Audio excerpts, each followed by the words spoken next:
Hello, everybody, and welcome to episode 54 of the NFL edition. I am one of your hosts, Alex Loosemore. Johnny, Alec, and Ben will join me in a little bit here. We've got a good show planned for you guys tonight. It's also the 1 year of me and Johnny starting this show. We started it, as close to the 1 year as we could get. We started it June 17th of last year. So this is our 1 year anniversary show. Thank you to everyone that's been here since the beginning. I know I can speak for Johnny, Alec, and Ben as well. When I say we greatly appreciate all your guys' support, all the likes, shares, comments. We love interacting with you guys. And you guys are a huge part of what makes this so fun. So, again, thank you guys for everything over the last year. And hopefully we keep it rolling. We've got, obviously, our news every week. Our main topic tonight is we're going to go team by team and go back and forth with you guys and discuss players either currently in the league or players that have just recently left the league or just in general aren't in the Hall of Fame that should be in the Hall of Fame. So we'll go team by team and discuss it. I know there's going to be a few obvious players. I'm already thinking of one for the Bucs here right off the bat. So we'll get into that. We'll have our weekly Bucs talk. We've got the Edelman comeback tease. We've got the weekly Gronk comeback talk, and then we're gonna go over the kicker situation a little bit. So we'll get into that in a little bit. The Alex Explains for this week. I'm gonna go over fantasy football as we're getting into fantasy football season here. A lot of people will be starting their drafts in the next couple weeks. I know my one dynasty league, I'm going to start pushing the draft here coming up. And, so me and the guys will discuss fantasy football. And any questions you guys have towards any of this, but especially the fantasy football, by all means, put them in the comments. Anything you guys got to say about anything we have, whether you agree, disagree, if you've got your own opinion, just throw in there. Please throw it in the comments. We love talking with you guys. We love going back and forth with you guys. I think that's all I have for the opening here. So I'm going to bring in my one co-host here, Mr. Alex Schomber. How are we doing, Alec? Doing good, Alex. And that was exactly, by the way, your comment was who I was thinking was the obvious one. I'll throw it in there. A little tease for later. We'll definitely talk Rondé Barber. We should hopefully get a Johnny rant later on too. Yeah, kind of like we had in February there. As soon as we brought up discussing this tonight, that was the first player that popped in my mind because I knew I feel somebody's going to have a rant on that for sure. Yep. Everybody stay tuned for that one. That's going to be one where you got to turn your volume down for. Yeah, I'm feeling the same way about that. All right, so we'll get into the news here. So Tyreek Hill literally started his own podcast just so he could talk about his feelings. He literally called it the It's Gotta Be Said podcast. I believe that's what it's called. And was talking about Mahomes versus Tua. And I think the whole idea was to hype up Tua. But it kind of came off as a lot of shots at Andy Reid and Patrick Mahomes, saying, obviously, Mahomes has the stronger arm, but Tua is super accurate. And, it's great to just kind of be able to throw the ball and just, I'll go get it for you. But it's nice with Tua to have it he said right in the breadbasket so I can run 75 yards like I did against Buffalo. And said that Andy Reid's going to have to go to Mahomes to be like, hey, so it's going to be a little different without Reek here. And just kind of it seemed like he put the Chiefs on blast a little bit. What do you think about that, Alec? It's one of those things where you don't bite the hand that feeds you.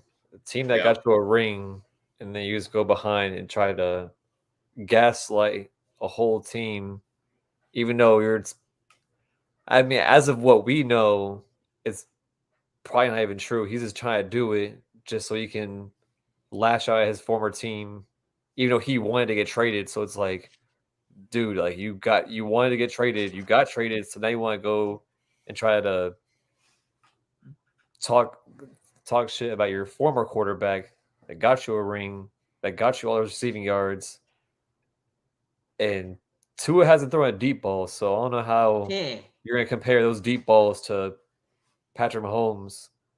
It's just him starting up off-season drama. That's all it is. Yeah. And the one thing to remember here is the only reason Hill wanted out was because everyone else was getting paid and he wasn't. So if you look at Patrick Mahomes' contract, you see he's like he's Aaron Rodgers Jr. Just fuck up the whole cast.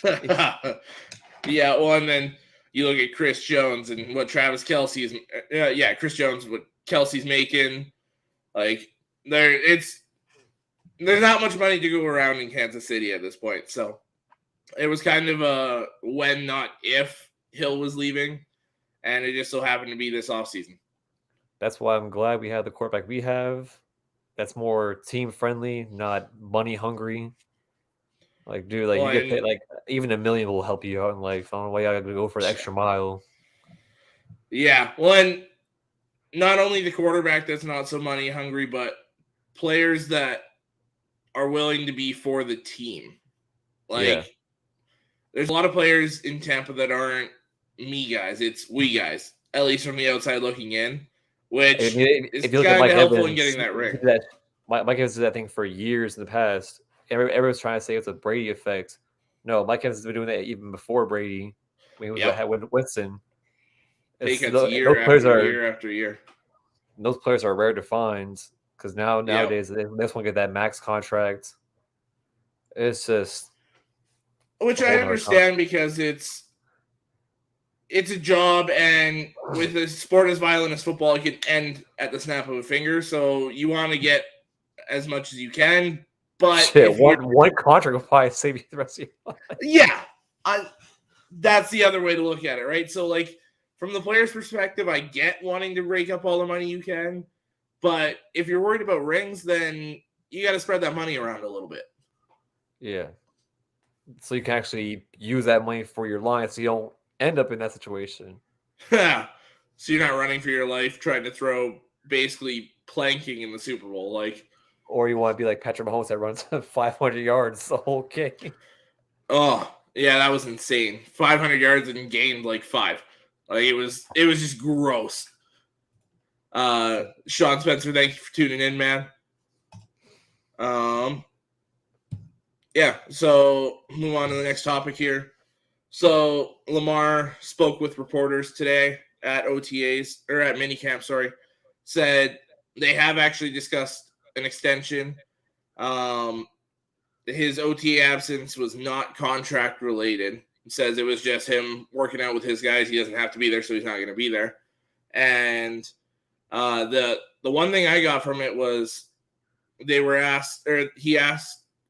asked, if he would be at training camp. If it was 100% lock, he'd be at training camp even if he didn't get the contract. And it was, well, I don't know. We'll see. So, which normally he'd be like, yeah, I'm there. But it was just kind of interesting to, now with the contract thing up in the air, just well, I don't know. That's when you're your own agent, you can only go so far.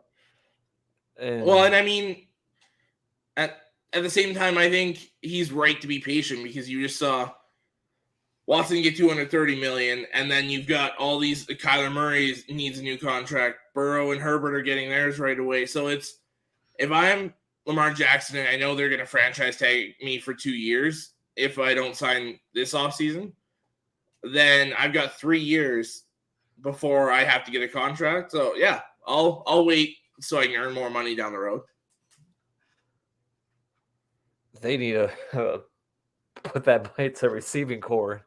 That's what they need to put that to. I mean, yeah, that would help for sure. Because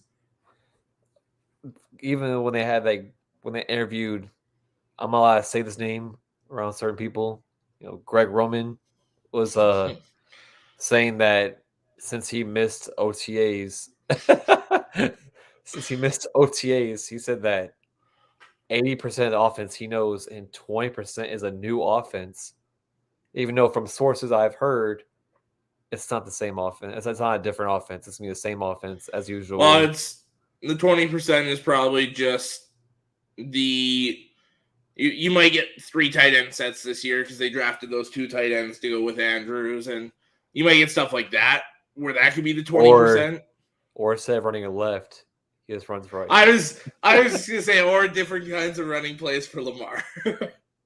That's like 90% of their playbook. Is like Mark Andrews, run downfield. Yeah. Running back, run downfield. And it'll be interesting to see if they do switch up the offense a little bit because, I mean, you're going to have your running backs healthy again. You're going to have Andrews there. You're going to have Rashad Bateman. Yeah. I mean, they can't get hurt as much as they did last year. There's no way in hell that happens. That practice field was cursed. Yeah. Yeah, that was brutal. Well, and they were still up to like week 8 or 9. They were the best team in football. Like they were like 7-1, 8-1, something like that. After the Cardinals lost their game, it was the Ravens that were number 1. What I think it was is they used some of the turf from FedEx Field and put it on their field, and then it went to shit after that. It's maybe that field is cursed. Yeah, that field is terrible. I just made a picture of it, but the Saints introduced a new black helmet today. It's got like 200 mini Saints logos. Are you gonna grab a picture of it? I think I can pull it up on here. Wait a second. Okay. Yeah, so they'll wear this helmet for at least one game in 2022. To me, it's okay.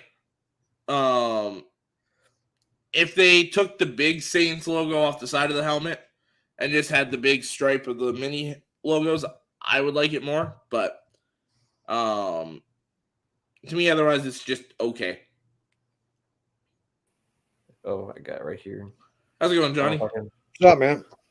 I don't know if I can pull it on here. Hey, everybody. This is our 1-year celebration. We made it. Yeah. You loved us. You loved us for a year anyway. There's that one in the front. See, from the front, I do like that helmet. From the side, you get rid of that big logo, and I like it.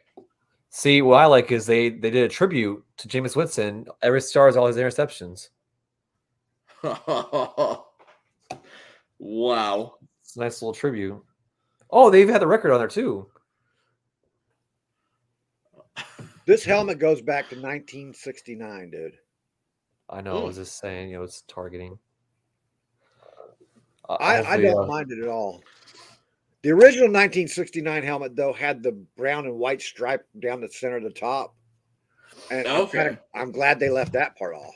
Yeah. They do have kind of a line with all the fleur-de-lis, whatever the hell they're called, across the top. Fleur-de-lis, yeah. Fleur-de-lis.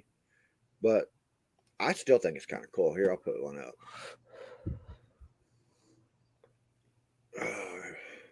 You guys can talk while I'm doing this. All right. We'll talk something. So much for that. Yeah. There you go. I see at the top there, right down at the top of the center, it's got all them stickers. That's kind of that looks kind of gay, but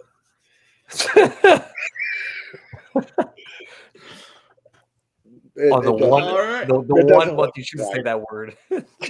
You might offend somebody. I shouldn't say it. I was just being reactionary. I spent too much time. It's not appealing. But oops, I just lost a viewer. Thank you. All right, take it down. Now, was it because of the helmet or because of what you said? Probably my big mouth. They're back. No, it's the helmet. You took it off and they're back. Okay, cool. We got more. All right. All right. We'll talk something in Johnny's backyard here. Minka Fitzpatrick signed a 4-year, $73.6 million extension. Highest paid defensive back right now in the league. Yeah. And to me, it's deserved. He's a very, very good safety. I would love to have Minka on our team, man. I feel like there's 32 teams in the NFL that would love to have Minka. Like, who's your secondary guys? Who is the secondary with the Lions? I cannot name one. So, like, I'm kind of happy with our corners right now. Like, you got Oruwariye. Say that again. Do you just open your mouth and say "or" and then Oruwariye?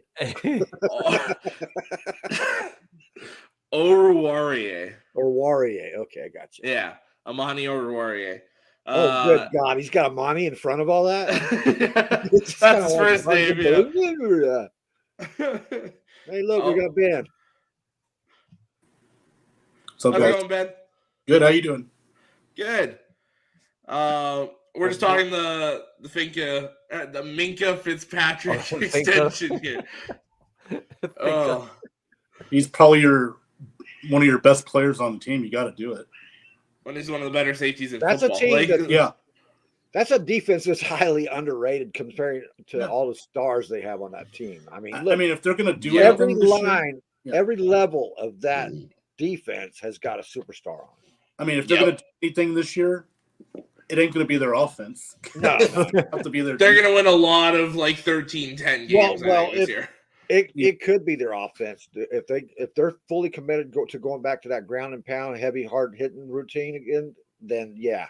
And you know what, Ben? Defense wins championships. Very good. You're paying attention, right? If they go they go for the big splash play. If the guy's got arm, Mitch Trubisky can throw. I've seen Mitch Trubisky throw long. He's got a decent arm, yeah. So if they go ground and pound with the occasional big splash plays in there, I can't bet against Mike Tomlin. I just cannot do it. No. I mean, last year, when Ben on his last leg got into the playoffs, for Christ's sakes. You know? Yeah, he did. Well, and see, like, to me, I have them with, like, just barely a losing season, but it's just because I've got 10 freaking teams in the AFC with 10 wins. Like, right. Yeah. I'm the same way. Like, we could be horribly wrong about that because, like we said, that defense, you've got TJ Watt, Cameron Hayward on that front line. You've got Miles Jack, Devin Bush, and those guys, Alex Highsmith in that middle. Then like Minka on the back end with Levi Wallace and those guys in the secondary. Like, they did beef up their line a little bit, and they got Najee Harris still. So, and they got him some help too. Actually, I forgot about that. So he don't have to carry everything down. Yeah. But who's the quarterback? That's going to be the question. Who's the quarterback? Well, it's going to be Minka or what's his name? Quarterback. I said it's Quarter. You said quarterback. Mitch. Yeah. Mitch. Mitch or the quarterback that they drafted, and both of them have good arms. That's what I'm saying. It's the kind of offense that Jameis Winston could run. Yeah. You do dink and dunks, hand off the ball, and then once in a while, you throw a long ball in there. Yeah, once you lull them to sleep, and then you play action and launch it down the field. I would start Mitch because you want to throw Pinkett in right now. Let him learn a little bit and see what Mitch contributes. I don't have a problem with Mitch. I have a problem with Mitch trying to run a complete team. Yeah. But I don't have a problem with Mitch per se running a Jameis Winston scheme, the Saints scheme. Yeah. That's basically what we're looking at here. You know what I mean? If you're expecting Mitch to carry your team, you're in trouble. If you're expecting Mitch to be a game manager, you're just fine. Yeah. Well, what's good about the Steelers, like we said, the defense is their bread and butter, you know. And the running game. And the running game. So, really, for Mitch, you can't really screw it up. Now, and if you do, it is on Mitch. Yeah. So that would be hard to screw up because Tomlin's not going to give him that much rain. That's the thing. So, you know, it just depends, you know, how far Mitch can go. As long as he doesn't turn the ball over, it should be fine. Sean Spencer's giving some love to his Tar Heels. I'll give Mitch some love too because he's a better quarterback today than Ben Roethlisberger was last year. He can't be worse. Yeah, and he was put in a bad spot in Chicago because they were relying on him to lead the team. Well, Chicago and quarterbacks don't go together anyway. Justin Fields is finding that out really quick. When your first or second best quarterback of all time is Jay Cutler, that kind of puts it into perspective. Yeah. Corey Brown wants to talk playoff spots here. Damn. Okay, predictions? Can we get to season predictions first? I was like, I can give mine because I did a prediction already. Well, we did the top of each division. We did that like twice, I think, actually. I think you missed that episode, Johnny. Those episodes, because we talked. Go back in the archives. Yeah, we talked about it. You shouldn't have to look far because we've talked about that spot a lot, a couple times. Yeah. Yeah. Now, the one thing I will say, like when I did my predictions, I think it was like 2 or 3 teams in the AFC missing playoffs with 10 wins. Yeah. I'm sorry, I didn't even hear what you said. No. I saw the name and I was just like, you gotta love our fans, man. They are just. That's not even a fan. We know who that is. Yeah. To answer that question, though, to me, probably the Eagles. That's what are the teams? I think the teams on there. Broncos, Titans, Ravens, Eagles. What? Ooh, Eagles over all those teams? Yep. I'd say Eagles. I would have went. Well, no, I'll go Eagles because I have them. I think 11-6 this year. So I have them 13-4 right now. Do you? Yeah. I haven't looked down there. Or no, sorry, 12-5. I'm 12-5. Yeah. I think the Titans, Ravens, and Eagles could have similar seasons. Yeah, I do too. I mean, not the Titans. I think the Colts. I think the AFC. Yeah, the Titans. I haven't seen their schedule, man. I think they're all 3 win team. It's a pretty light schedule. The Titans, it's a pretty. They're going to be second in their division. They're not going to lead their division. The Titans are going to be second to the Colts. Yeah. Yeah, I had them second at 9 wins. Yeah. Okay. I'll find their schedule here. The Ravens could be the bottom of the division or the top of the division. They have the talent and that team to walk away with that division. Well, they improved too, especially in the draft. I mean, they already got oh my God, pro ready with Kyle Hamilton. I mean, and they can't go in and have as many injuries this year as they had last. No way. Yeah, I know. I think Alex said that earlier today. And even more important, they cannot go for 2 all the time. John Harbaugh. When you have the best fucking kicker of all time. Well, that's my point. I don't think they're going to because they do have the best kicker of all time.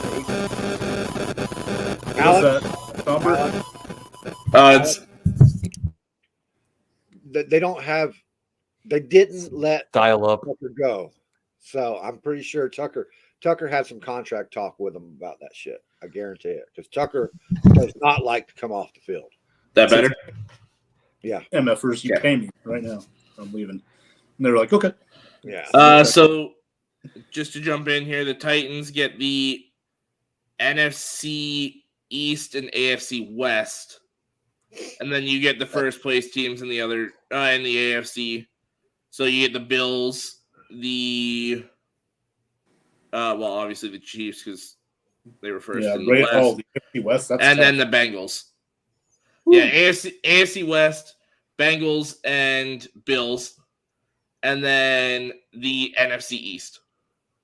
Okay, that's what I was looking at, the NFC East. I know they were playing the NFC East because I think the Giants opened up with them. Yep. Alex, your thing's doing it again, man. Oh, my God. You got to kick that motherfucker. Dude, you need to get off Rogers' internet.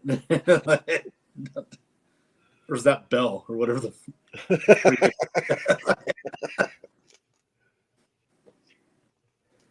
That's that Waterboy internet.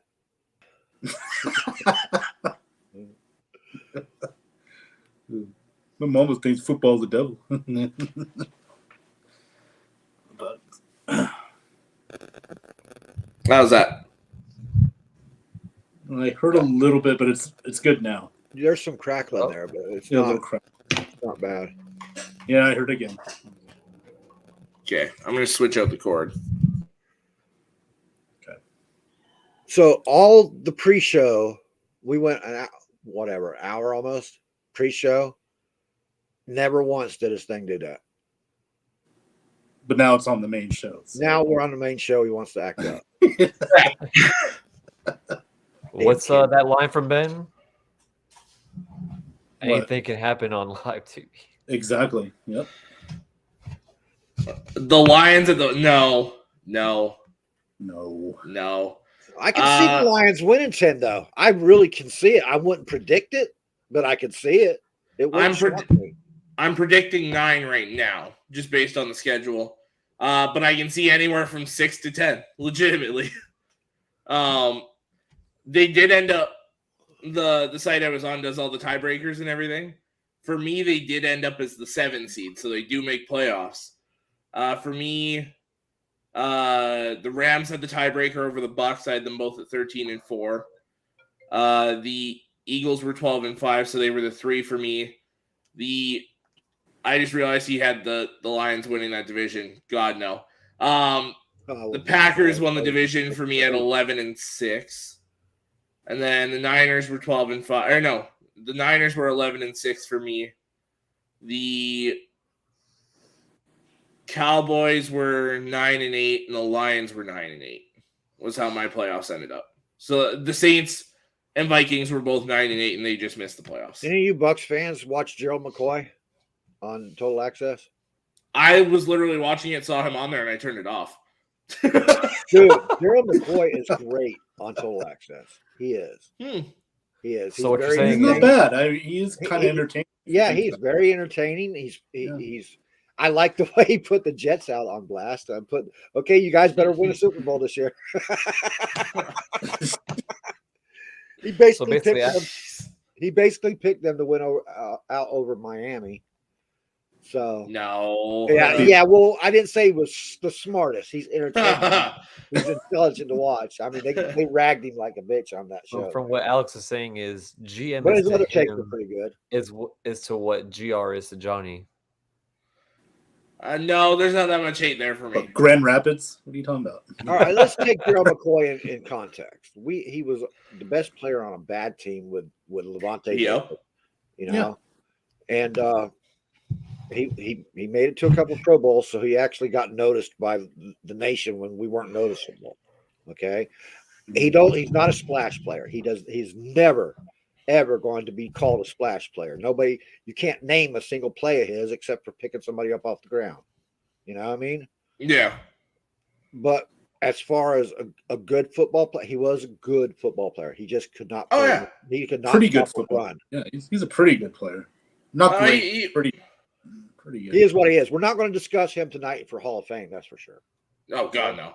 But he may, if he hadn't left the Bucs the way he did, he probably would have got Ring of Honor, honestly. Yeah. And he might years later when people forget about his antics and shit. But yeah.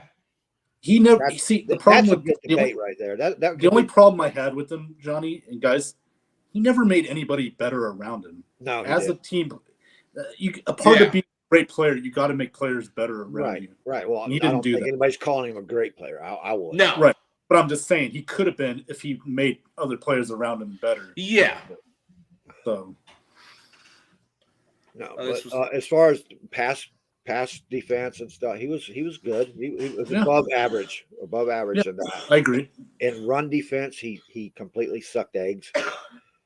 Yeah. And you got to stop the run if you don't. I'd rather stop the run and have to worry about a pass, which can be interception. When you throw the ball, you're giving it up to so many different variables. The wind. Right. Yeah. But if you have a strong run game and you can count on that in any conditions, then you can do whatever you want. And if you can't stop that run, then you've got problems because then you become open to everything. I agree with Alex Palmer on that. Yeah. What's he doing now? Great insight. I want to talk about Joe McCoy. I might try to tag on to this one. Well, you are our fourth member, so feel free. What are your thoughts? The conversation we had on Facebook is all I had to say about that one. All right, then Alex, we'll start with you. What do you think about these playoff standings for the AFC?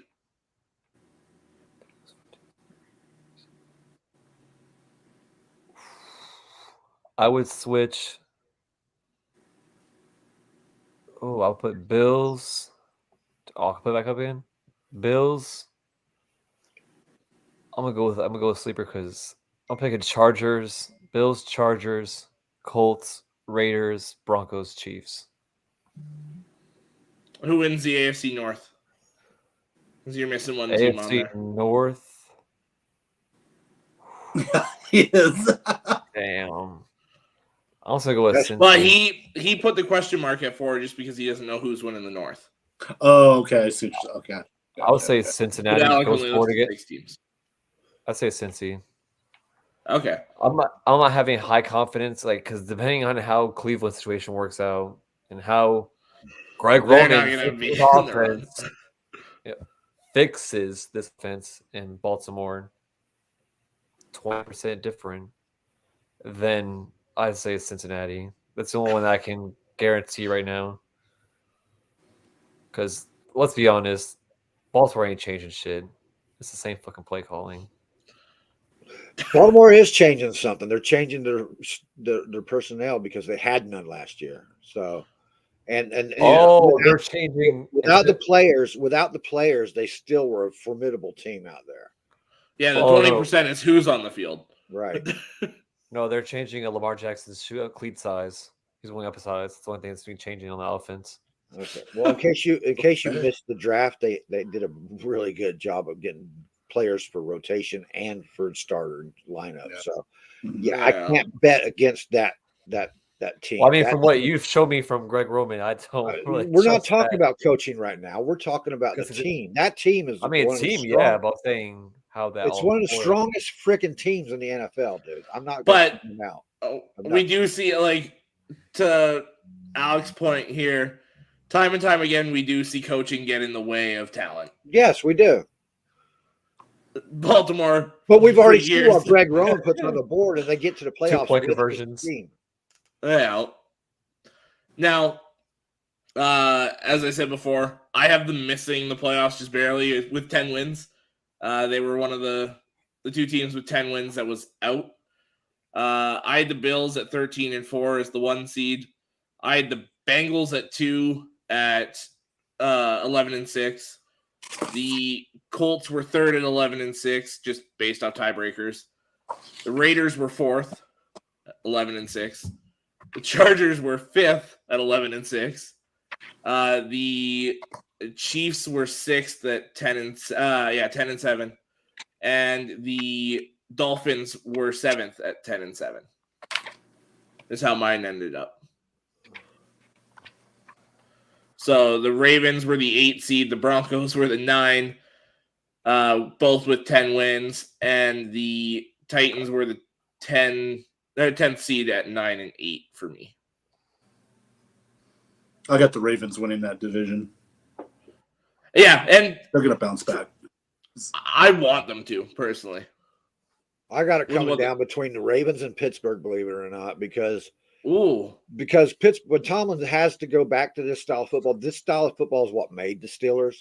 Yep. And that's who they are. And that's what the best rivalry in football is, when those two teams were playing hard mouth, smash mouth football. And they both are again. So I'm kind of looking forward to this season with them too. Do you see the Steelers as a 10 plus win team? Because that's what it's going to take to win that division. Yeah, I do. I mean, they got the talent there. I think people are. It's that okay. Ben Roethlisberger's gone, so you got an empty void there, and there's nothing. It doesn't take a Ben Roethlisberger to win with that team. That team. No, it definitely doesn't. Now, what you were saying about Greg Roman a minute ago is a complete opposite situation here. You got Mike Tomlin, who don't lose. He hasn't had a losing season in his career. Yeah. So, and the team, if you take a look at that lineup they got right now, they're built the same way they used to always be built. They built defense, running game, and smash mouth football. To me, the only reason I say 7 wins for them right now is you've got the AFC East, which there's at least 2 tough teams there. And then the NFC South, which you've got a couple tough games there, and then that's AFC East with the Titans and Colts. Them are going to be good. No. Bills, Dolphins, Patriots. Oh, East, right? Not yeah. South. I don't see the Bills, Dolphins, and I don't see they're not built to take the Smash Mouth. Titans, yes. Titans, Colts. Titans are, yeah. And they do play the Colts. That's their out of division games in the AFC are the Colts and what's the other one? Texans. Raiders. Colts and Raiders. Raiders. Yeah. Now see, I think the Raiders can play some Smash Mouth football. And they're not an NFC South game, they're not an NFC South game in the NFC is the Eagles. Now that's the only reason. I don't think don't misjudge. I think the black and blue division, the true black and blue division, the AFC North, I think they're not built to take that kind of smash mouth because the Raiders are a smash mouth team in a division of finesse and skill. Yeah. See, and I think that McDaniels might be trying to flip the switch on that. Devontae Adams is one of the reasons I think that because they're wanting to throw the ball. Okay. Yeah. And I think they need to stick with their ground, their strengths. You know what I mean? Don't try to flip that script too fast. You know what I mean? Well, the one thing though with the Raiders is that they were good with that a few years ago when you had that wicked offensive line. You don't really have that road grading offensive line anymore, which makes the run game harder. That's true. That was kind of my point. Okay. Yeah. But they've got the running backs for it. Like you've got Josh Jacobs and Zamir White, and then Kenyon Drake's your scat back guy. Yeah. So I think if that offensive line was in a better place, they could be a nasty run team and probably win more than the 11 games I had them at. Yeah, the Raiders have that capability. What like you were saying, though, they kind of limited the trenches a little bit. Yeah. Well, at least on the offensive side of the ball. Defensive. Yeah. They built out the defenses. I love that part about that. Yeah. That defensive line is going to be nasty. Max Crosby and they're going to be a lot of fun to watch this year. That's for sure. Absolutely. See, the only reason why I give the Raiders upside this year is because people bashed off the last season, saying that Derek Carr. I mean, some people will try to bash Derek Carr, saying that he's not a great quarterback. But if you look at his team, half them end up in jail. So I mean, you can't really compare that much. Then you had Devontae Adams, Darren Waller, no receivers in jail yet, besides the one's already in jail. So I actually give them more upside of that people bash him for. I think they're going to be a nasty team this year. Yep. Again, the offensive line is just the only question mark. They're not as deep as other teams too. So hopefully they can just protect Carr. That's the upside of the Ravens is their rotation is so deep right now. Oh yeah. They went and got their Haloti Nada and Travis Jones this year. That's one of the positions they've been missing so long. That enables the middle linebacker to do his more of the secondary work that he should be doing. Well, and covering that.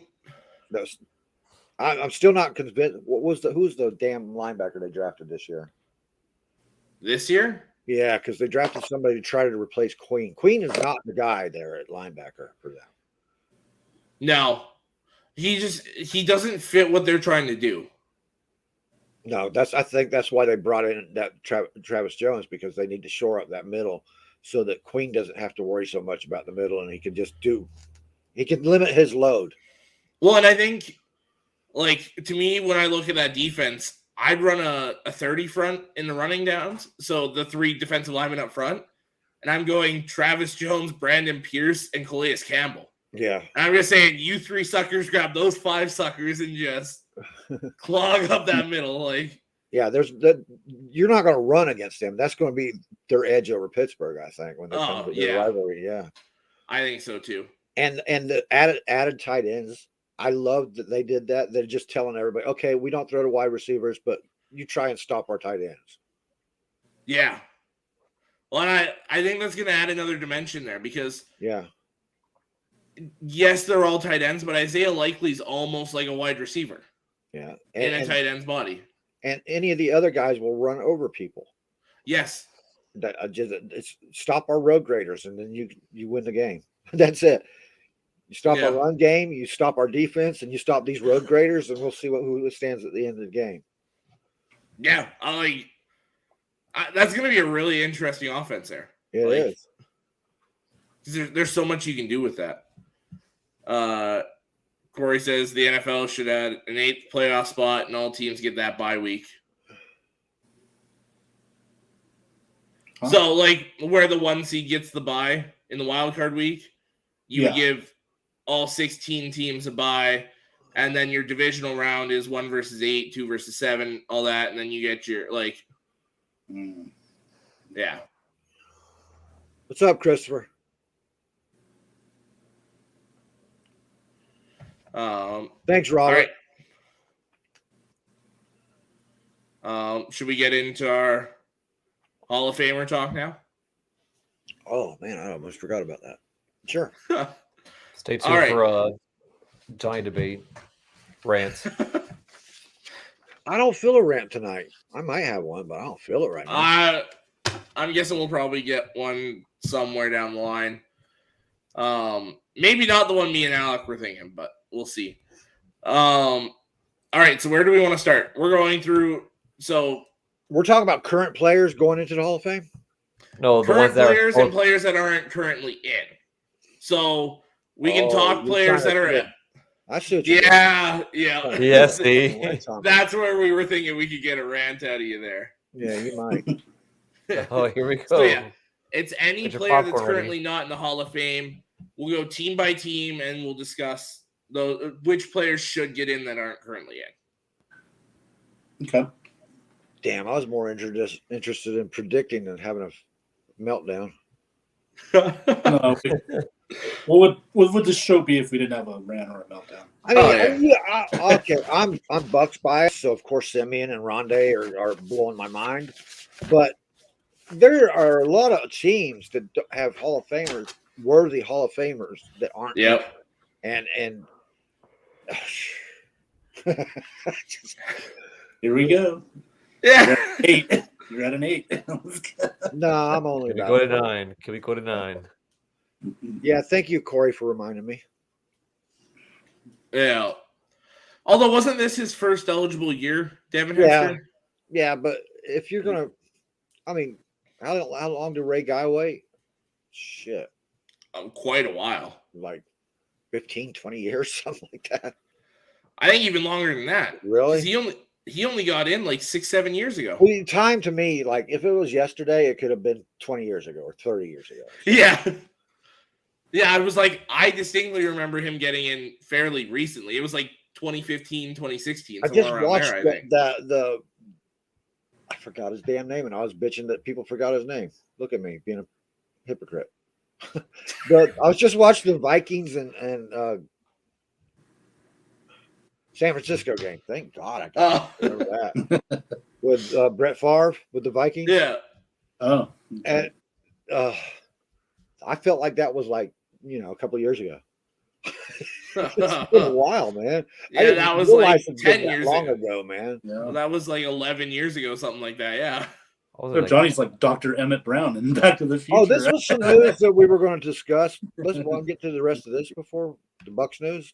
Yeah, sure. We can do that first. What do you think about all right, I'm going to tell you what I think about the comments of Gronk and Edelman. I don't think Gronk's coming back. Really? I'm not really feeling it at all. I'm not. The Bucs, I don't think they were feeling it either. They went and drafted 2 tight ends, which they've never done before in their entire history. Yeah. And both those tight ends are good blockers, good receivers. Yeah. So, they're probably the worst blocker we have on our team right now is for tight end would be Cameron. Yeah. Cameron, great. So, and Edelman, if Gronk's excuse is if Edelman comes, I'm coming. then that's kind of shaky to me because Edelman ain't coming. First off, if he wants to play back with the Patriots. He says Patriots. Yeah. First, Yeah. And it took him a year just to get over his injuries from over a year and a half after he left the game. It took him still a full year before he could recover his knee injuries and stuff. So he's not. Yeah. He's a name, but you put that name on the field and it could be broken down into syllables. You know what I mean? Now, he's still got a chance to walk in and be the best receiver in New England. I mean, that's just not saying much about New England's receivers, but yeah. I mean, me personally, I think as long as Brady's there, I would think Gronk's going to come back. I've lost that. I've lost that characterization because if it was any other quarterback, then neither one of them are talking about publicly about each other like there's any indication that there's something coming back. Well, and this is the most unsure I've heard Brady sound. Yeah, and Brady's very unpositive about it. We'll see. And Edelman, as far as Edelman goes, yeah, he's not coming in. He already said that he wasn't coming back, and if he did, he wouldn't be with another team. Well, and he'd be like the fourth or fifth receiver for you guys, anyways. Absolutely. Why are people looking for this name instead of seeing what is there? Called fandom.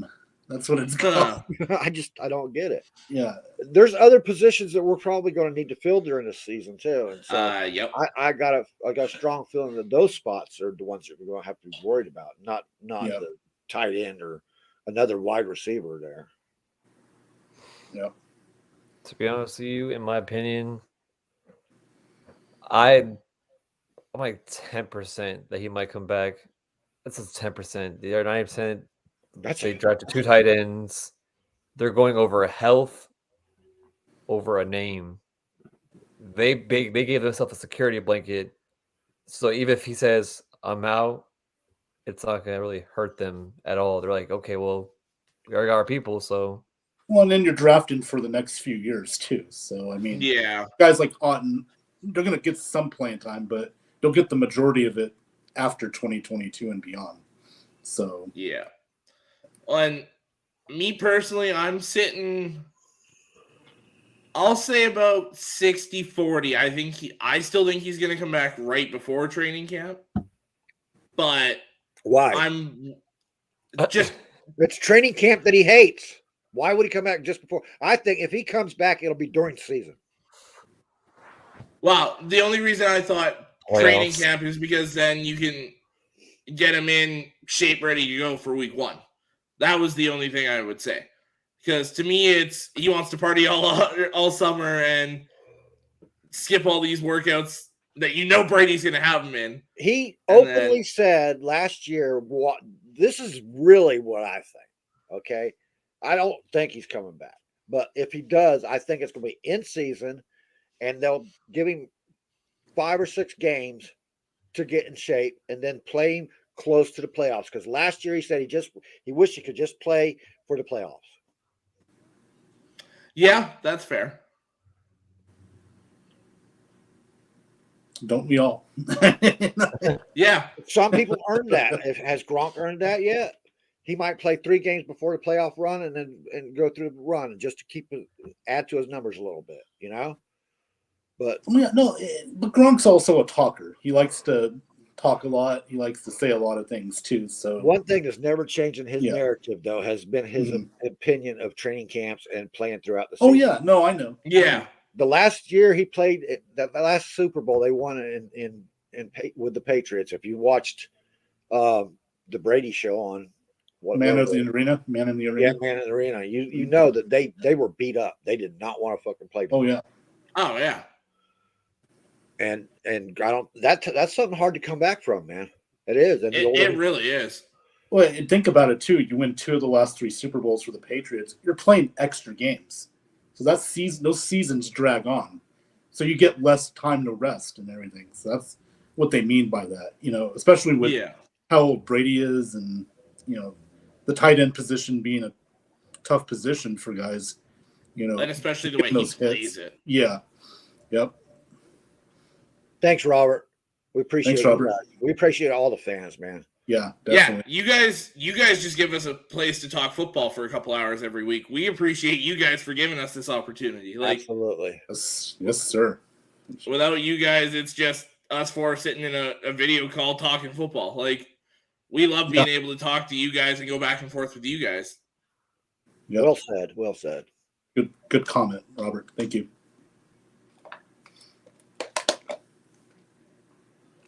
Star comment of the night so far. Yeah. You too could be stars if you suck up a little bit. Jesus. That's how we're doing it now, Johnny. There is no shame in my game, buddy. I was gonna say we go 1 year and now you just full telling people to kiss your ass on. I didn't tell anybody to kiss my ass. No, not in that way. I'll star you if you suck up a little bit, but I'm not saying Robert's sucking up. I appreciate that. Yeah. I'm just kidding around a little bit. All right. Are we hopping into the Hall of Fame talk now? I think so. Was there anything else, Bucs? I gotta look. Well, you wanted to talk the kicking situation. Oh, the kicker. Yes.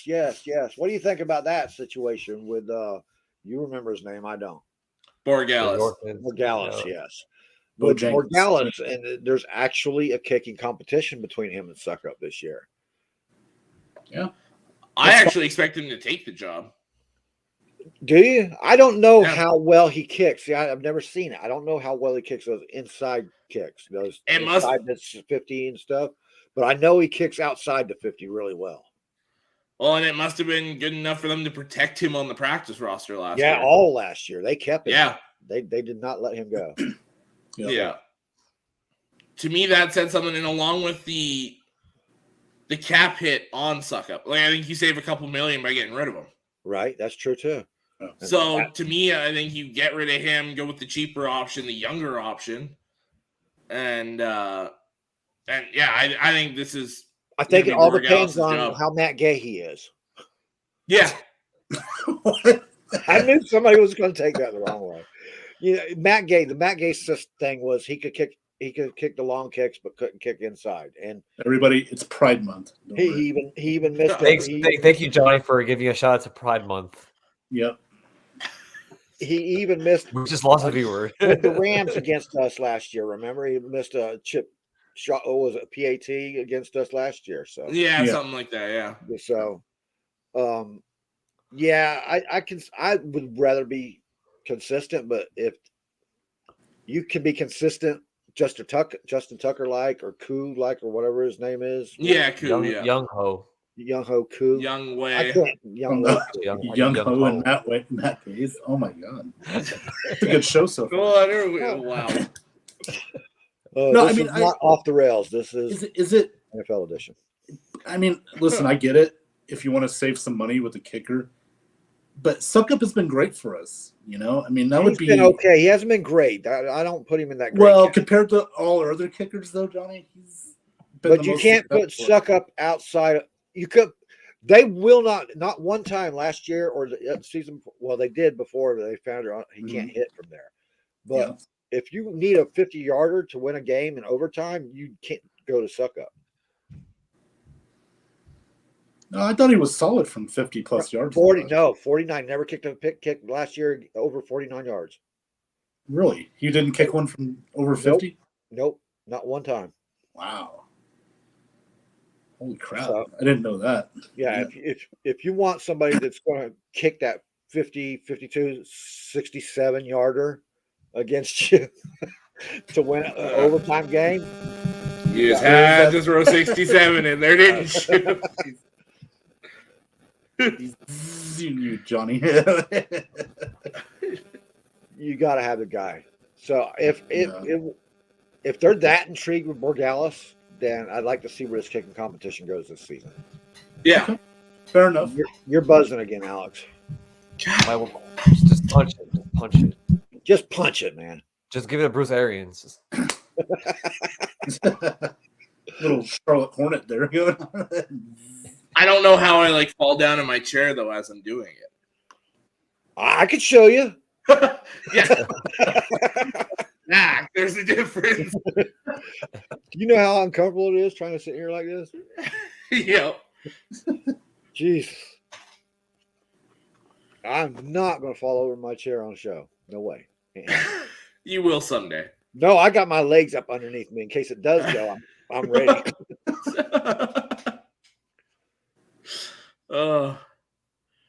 That would be the thing for me. If I go, I'm going because my feet are not right under me.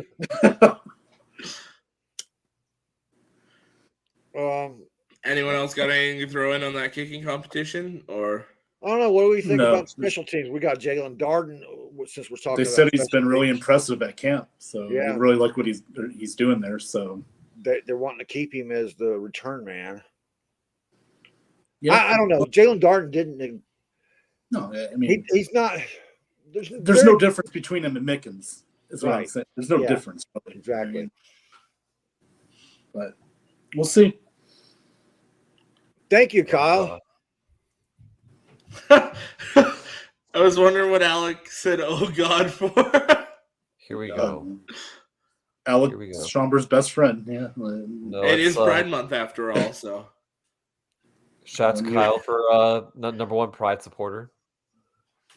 Your number one Pride supporter. Yeah. No, he's Ben's number one Pride supporter. I think we got some great gunners on our special team. I think our what do you call it? The offensive, the return teams have to improve. We saw last year the lines that I don't know. I saw lines being lined up on the field, but I did not see the return guy Darden following the lines. Yeah, I'm gonna call Michael Spurlock with the shit. See what he's doing. So yeah, I think there's some work to do on them special teams. I agree. Mr. Irrelevant has become a very good gunner for special teams. Yeah. Very good. I think he's at the top of the list. Oh, God. He has the best hair. Who has the best hair? Him or Jensen? I'm going our special. Jensen. I don't know. It's all curly and musty after being in the trenches, you know. That's why I think it's the best. Just being in the trenches. I gotta get my love. Carl Yacey, I think, is confused. He thinks this is a hockey show instead of an NFL show. Try Miller. I would. Yeah, I would too. Yeah, I've been wondering why they haven't actually. Yeah, because it's probably because of his size and the impacts that you take on a return. Those are devastating impacts, man. Yeah, that's true. Yeah, that could be the reason. Isn't Kenyon Barner like smaller than Miller though? I don't think he's. I think he's heavier than Miller. Maybe now. I know. No, Miller's supposed to put on the weight the last 2 seasons, so we'll see. I don't know how much he's improved in weight. I know he's fast. Yeah. He's still a small little shit, though. I like that. Small little shit. That's a nice SLS. Yeah. Small little shit. Hell yes, he always the life of the party. He is. He definitely is. Marty, wonder if Joey Galloway can still return a punt. Oh my God, I love Joey Galloway. That guy was he was the shit. He was one of my favorite Buccaneers of all time. Yeah. And I don't consider him anything else but a Buccaneer. So screw all them other teams. I'm the same way. Are you? Yeah. I really only remember him in the Bucs uniform.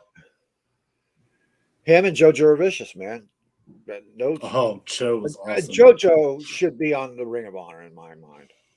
I know he didn't. I didn't even know he played for you guys. He didn't play that long, and I know that's a big argument with him. But for Christ's sakes, man, he gave his heart out when his son died and when he was on the field, man. That says something to me. That's like the Ricky Bell thing to me, man. I don't care.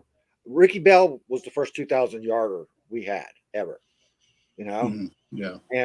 And then he gave everything he had, and then because he got sick, he gets booted away and shit. Because come on, man, you got to honor them a little bit more than that. That name's got to be up there on there. You know, that's a Ring of Honor. It's not the fucking Hall of Fame. It's not a national award. It's a local award given to people who've meant something to our team. No, I understand it. I get that, but it's also not the sentimental of honor either. It kind of is. Yeah, it is. Yeah, but I mean, it's for what that's you how do. That's how most teams do. I mean, they put the people that they got on their walk of honor here in Pittsburgh. Man, there's some that have were only there for 2 years, and there's a lot of them that were killed and stuff like that they're honoring. It's honor. It's to honor that person. I understand that, but I mean, if you're doing like a walk of honor and stuff like, okay, that's one thing. But a ring of honor, they don't have a ring of honor. That is their ring of honor. That is their Right. But I'm talking about what the Bucs do, just on the field. I think that's fine if you want to name like a street after him or like give him a hallway at That's one. But you're speaking something like that's fine. Vegas, but in the community, this is what the ring of honor is the community. That's why some teams don't have a ring of honor, period. It's a community to honor the players that have given what they had for us. And Ricky Bell gave everything he had. He died because of it. He could have been in the hospital getting treatments and shit. But I mean, if you're comparing Ricky Bell to Joe Jaravicious, though, I mean, I would put Ricky Bell in the ring of honor way before Joe Jaravicious, though. Well, I said there's argument for Joe. I don't think there's any argument for Ricky Bell. I mean, just because he wasn't. That's fair, yeah. That's the thing. But I would argue for Joe because, I mean, he was on the fucking field while his kid's dying. You know what I mean? No, I know it was. That's no doubt about it. It was a great sacrifice. I mean, it was right. Yeah, I'm just saying he hasn't played long enough. If you're comparing him to Ricky Bell's situation, then I have to put Bell in there way before Jaravicious. But yeah, go ahead. I didn't know Jaravicious played for you guys. I only see him I only remember him as a Jet. Man, his story broke my heart, man. And he was great. And Brown, yeah, he was great. Get up and first down, bitch. You couldn't stop him. Yeah. Sorry, Marty. No Brian Greasy. Come on, don't put him in there. Joey, yeah, I'm not so sure about Brian. Come on. I think he's talking about his favorite guys. Oh, okay, like his favorite Bucs. Oh, okay. Yeah, from back then. Yeah, here's another one. Thanks, Marty. Vincent Jackson. Without Vincent Jackson training Mike Evans would have a lot longer to go before he came up to where he is at. Yeah, no, I agree with that. And Vincent he put his body on the line every time he caught the ball, man, because he had a guy throwing him into coverage. Constantly. And where he'd have to jump up for it in the middle, right in the middle too. He always you don't look off defenders or nothing. Josh Freeman killed Vincent Jackson, man. Yep.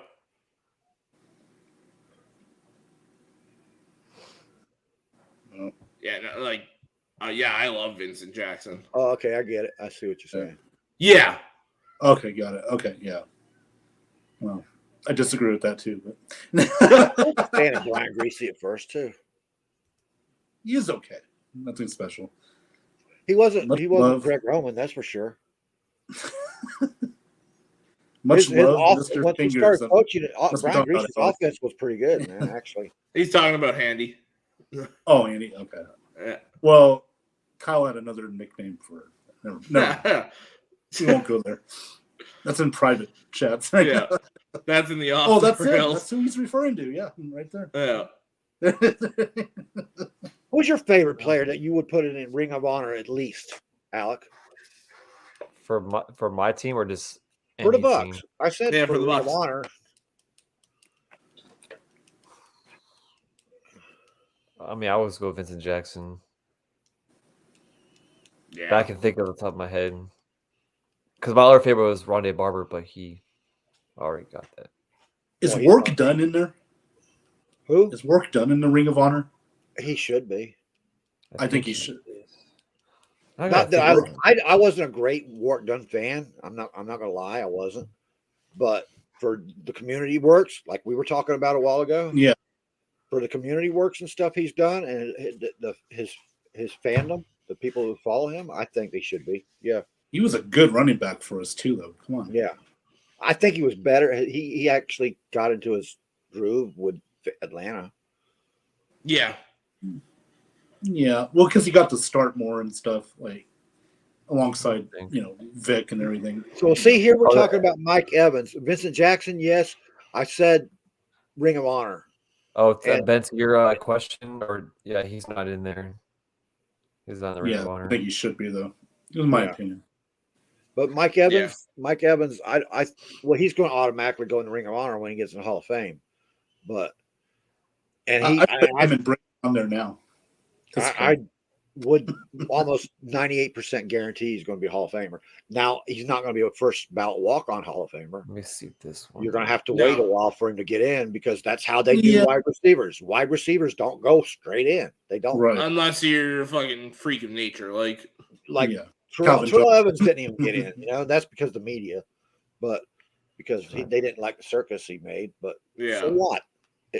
Now that's where you get into that debate about what's on the field and what's not on the field, is because Terrell Owens, no matter what he fucking did, he was definitely a Hall of Famer because of what he did on the field. Broken arms, it didn't fucking matter. The guy just was phenomenal. You couldn't stop him. Played with the Super Bowl too. It goes back to this. The Hall of Fame needs to change how players get voted on. I agree. I preach that. The fact that it's the media and guys that haven't stepped on the field before on an NFL field and played is ridiculous. It should be the guys that are in there are voting who gets to join them in there. Yep. Yeah, and the only reason why I think that's not happening is because people may see that as biased as well by players. They may have a certain player that they like or dislike. That's true too. It should be a good mixture there. So it's really hard to do that. I wish they would do that more, but the biggest who votes for the NFL MVP every year? I was getting to that. Yeah. The biggest problem with the Hall of Fame voters is the agents that come and promote the player that they're trying to get into the Hall of Fame. Yeah. Sometimes these agents aren't even convinced themselves that they want the guy in the Hall of Fame, and they come up with a friggin' lame proposal. Mm-hmm. And if you don't come in there excited about your player, then how can the Hall of Fame voters be excited about your player? Yeah, absolutely. And I've argued with people who are supposed to be promoting these guys before, and they don't even have good arguments sometimes. Their arguments it's like all they have on their player that they're promoting is what they read. They don't watch. They don't get tape, or the guy just didn't do it for them. You know what I mean? Yeah. So they come in with a lackluster argument. Let me tell you right now, most agents don't even watch football all the time. I'm not talking about agents. These are sports writers who are team sports writers. Mm-hmm. I don't know who the guy is this year, but the last couple of years, he's had some pretty weak arguments. And he's bought into that whole Rondé was surrounded by talent. That's why he was so successful. And that's bullshit because he did so without those guys after they left. And he did so in another position after they left. Yeah. So fuck those lame ass arguments. Pay attention to the game. And the Tampa 2 is no reason to keep anybody out of the fucking Hall of Fame. You should be putting anybody that plays that successfully in a Tampa 2 into the Hall of Fame because they're the only ones that's ever been able to fucking do it at that level.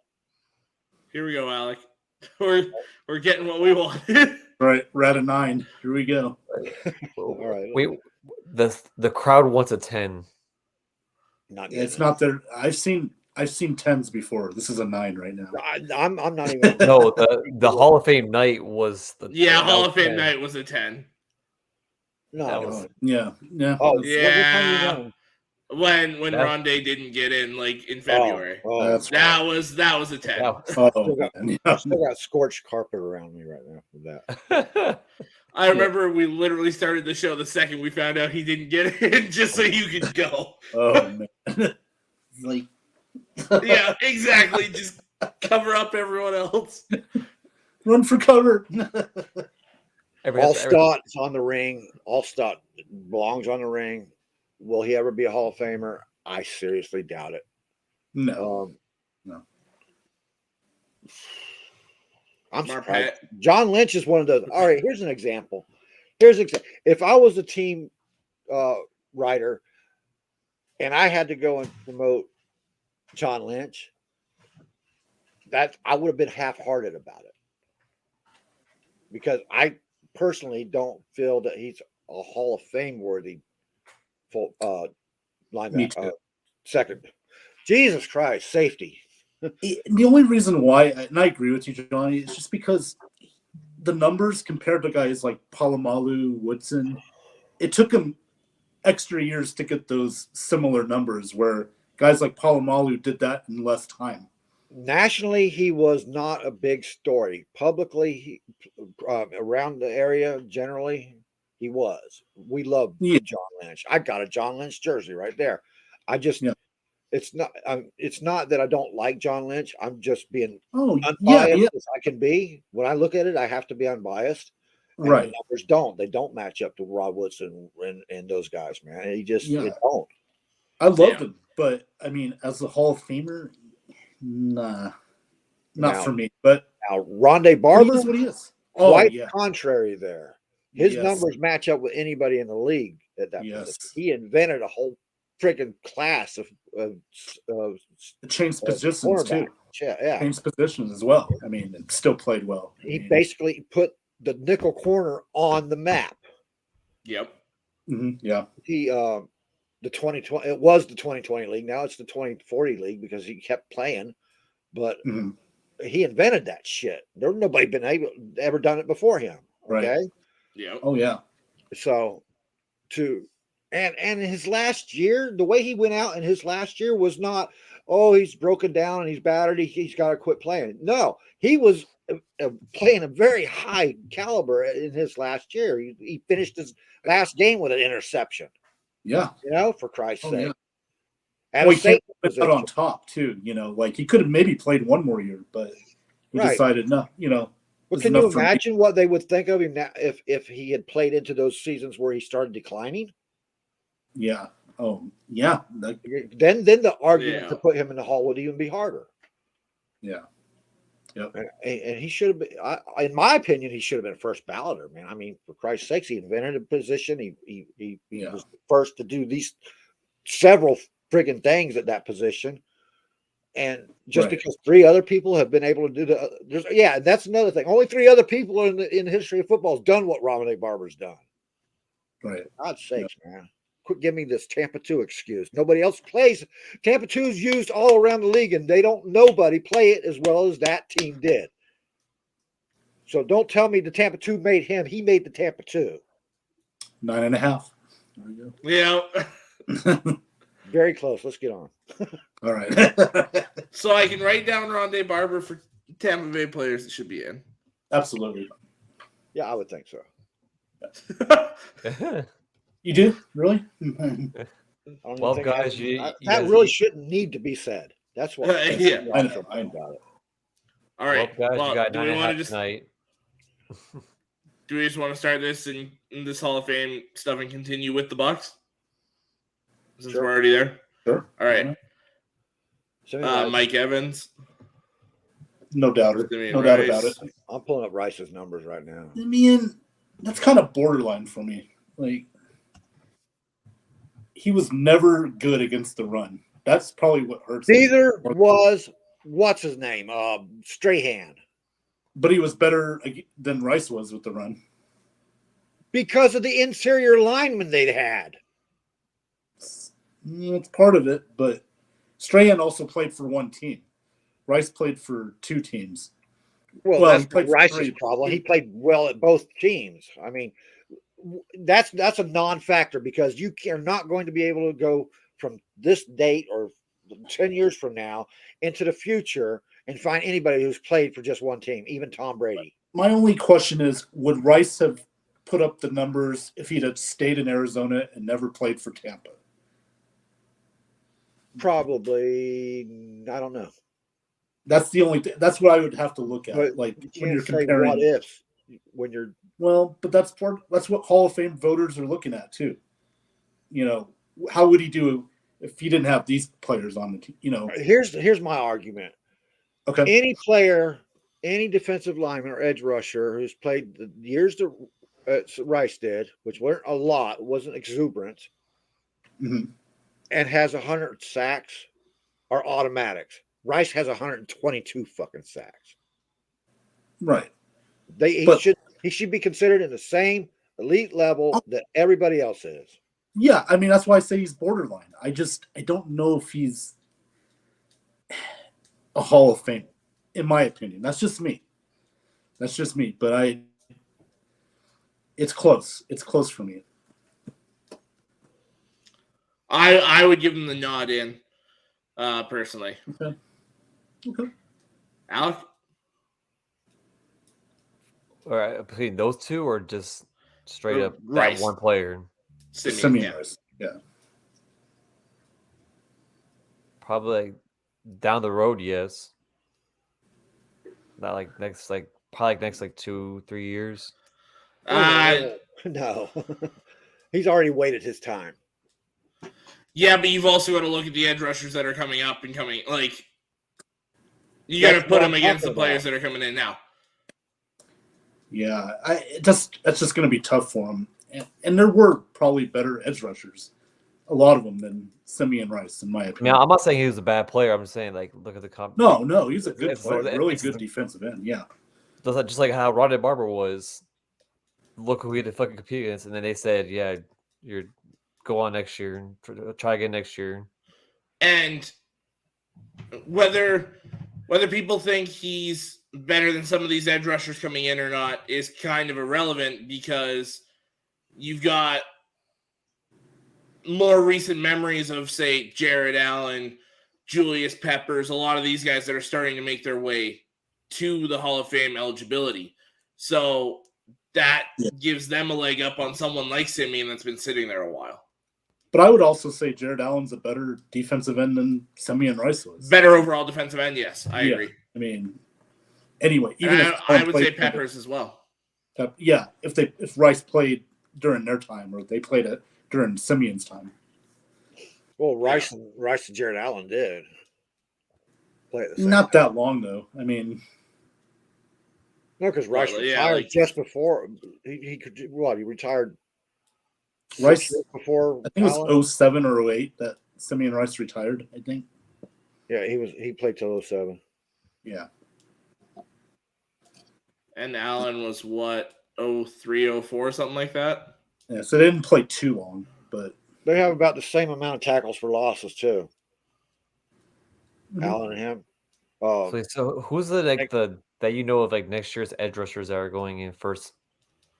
Oh, we haven't even started that. That's a topic we're probably going to take up in the next. So I was trying to see if you're comparing the people that Simeon Rice will probably have to compete against like Alex was talking about. I was trying to see who would be the incoming talent that's going to be first ballot this year. I will look it up. Well, this year's class has already been named. Yeah, he's talking the next class coming in. See, Simeon was on the ballot last year, and then didn't make it. But at least he got on the ballot finally. Yeah. So they do acknowledge that he's Hall of Fame worthy. They just got to find out, get the right group of people in there to push for him, and that's the hard part now because we don't have the same Bucs writers. So who's out there promoting him? Ira Kaufman. Yeah, that's it. Yeah, and I would change somebody. I would get somebody else to do it.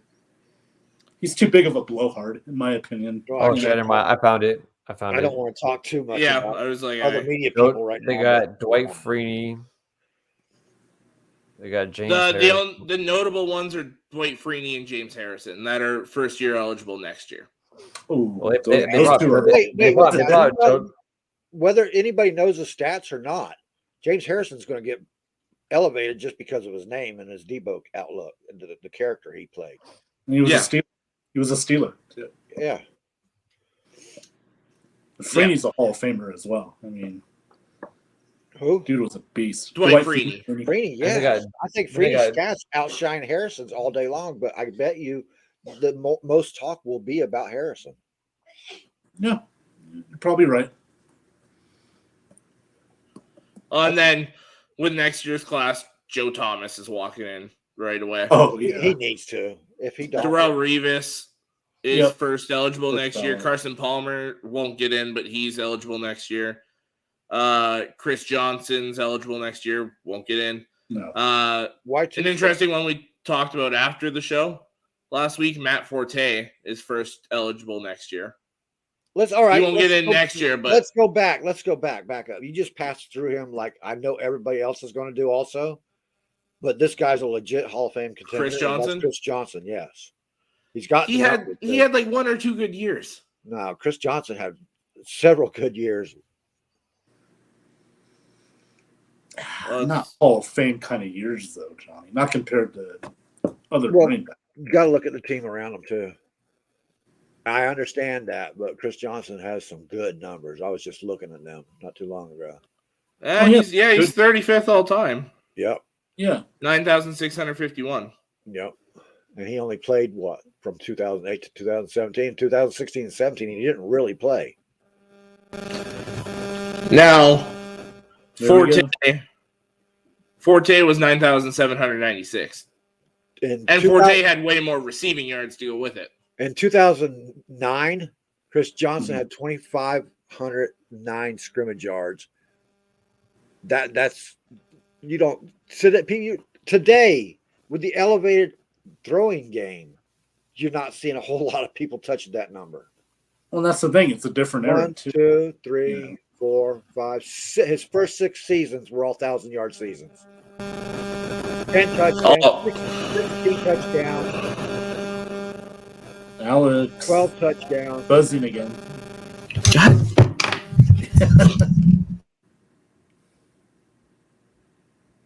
Yeah, if he would have played longer, I think he would have been more successful. When they brought Terrell Owens over there in what was it, 2014, they went to the Bengals. Mm-hmm. I think. Who are you? You're talking about Terrell Owens now?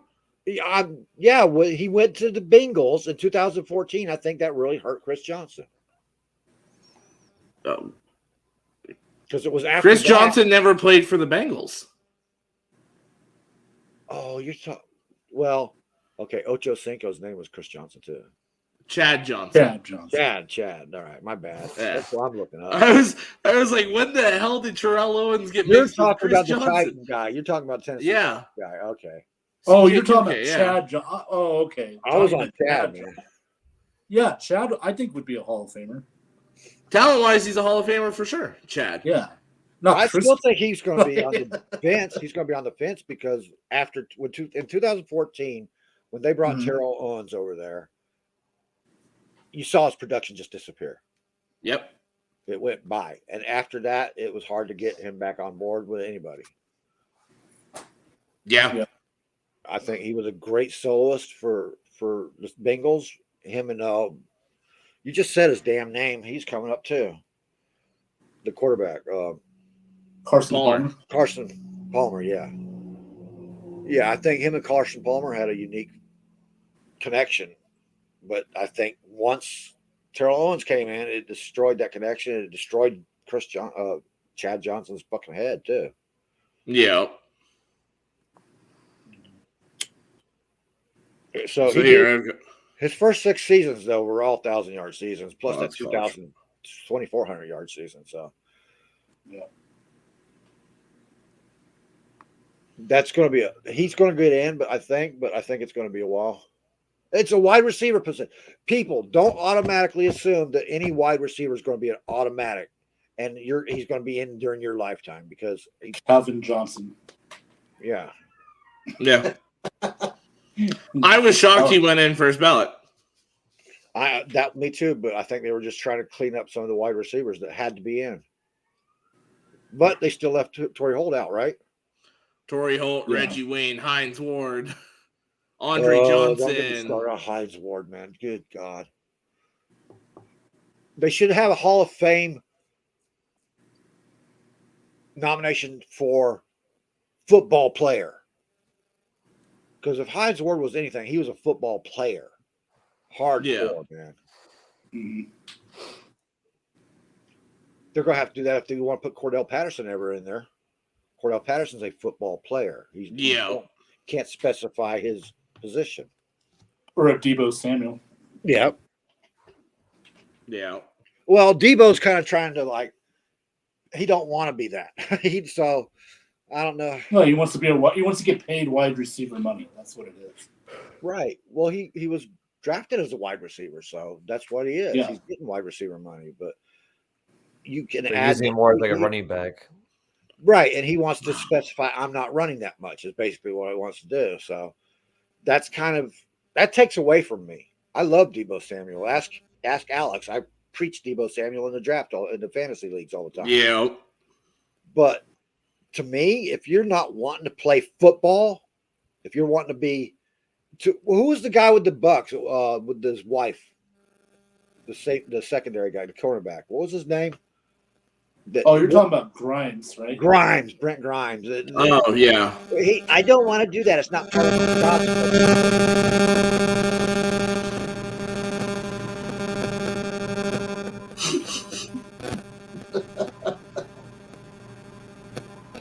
Alex has got that.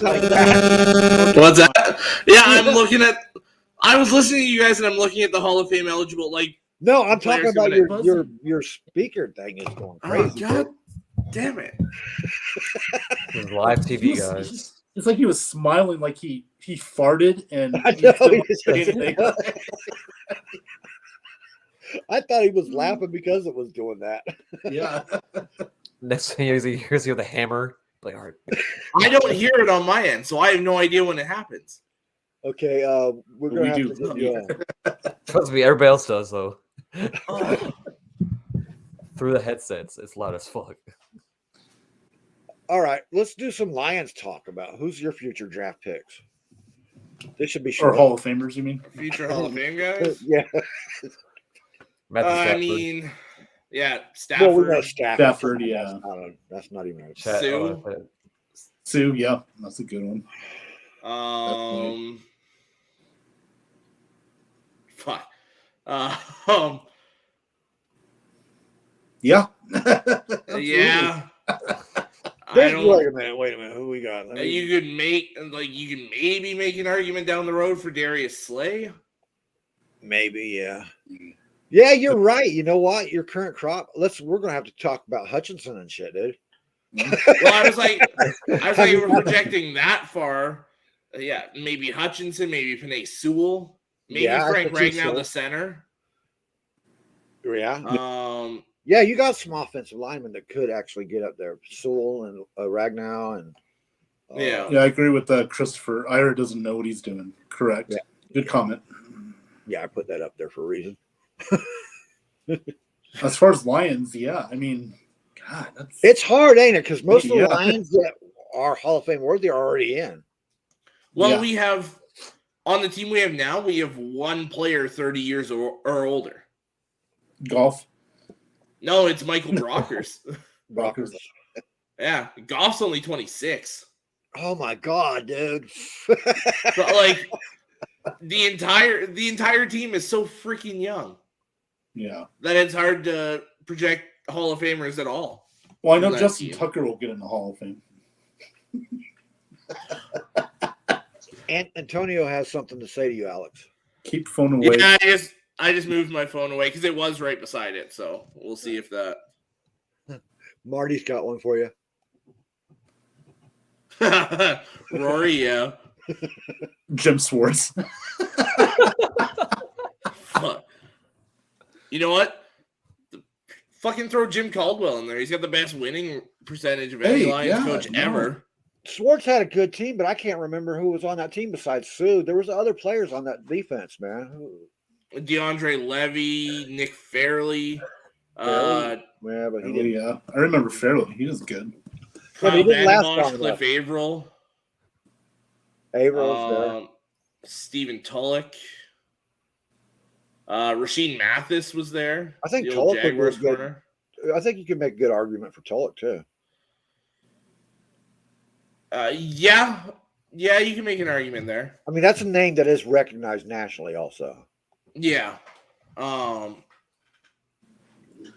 Okay, guys, hold on a second. We got to let Alec get out of here. Alec, tell us whatever the hell you want to tell us. Good night. No. Wrong guy. There he is. Yeah. the uglier guy. Yeah. Huh. I don't up to it, so it don't bother me. What you want me to say? I'll be on next week. We gotta leave us, bud. Say why do I gotta leave? Yeah. Oh, because I have to go to sleep. Work tomorrow. I don't know. All right, bud. So you don't fall asleep in our post-show meeting?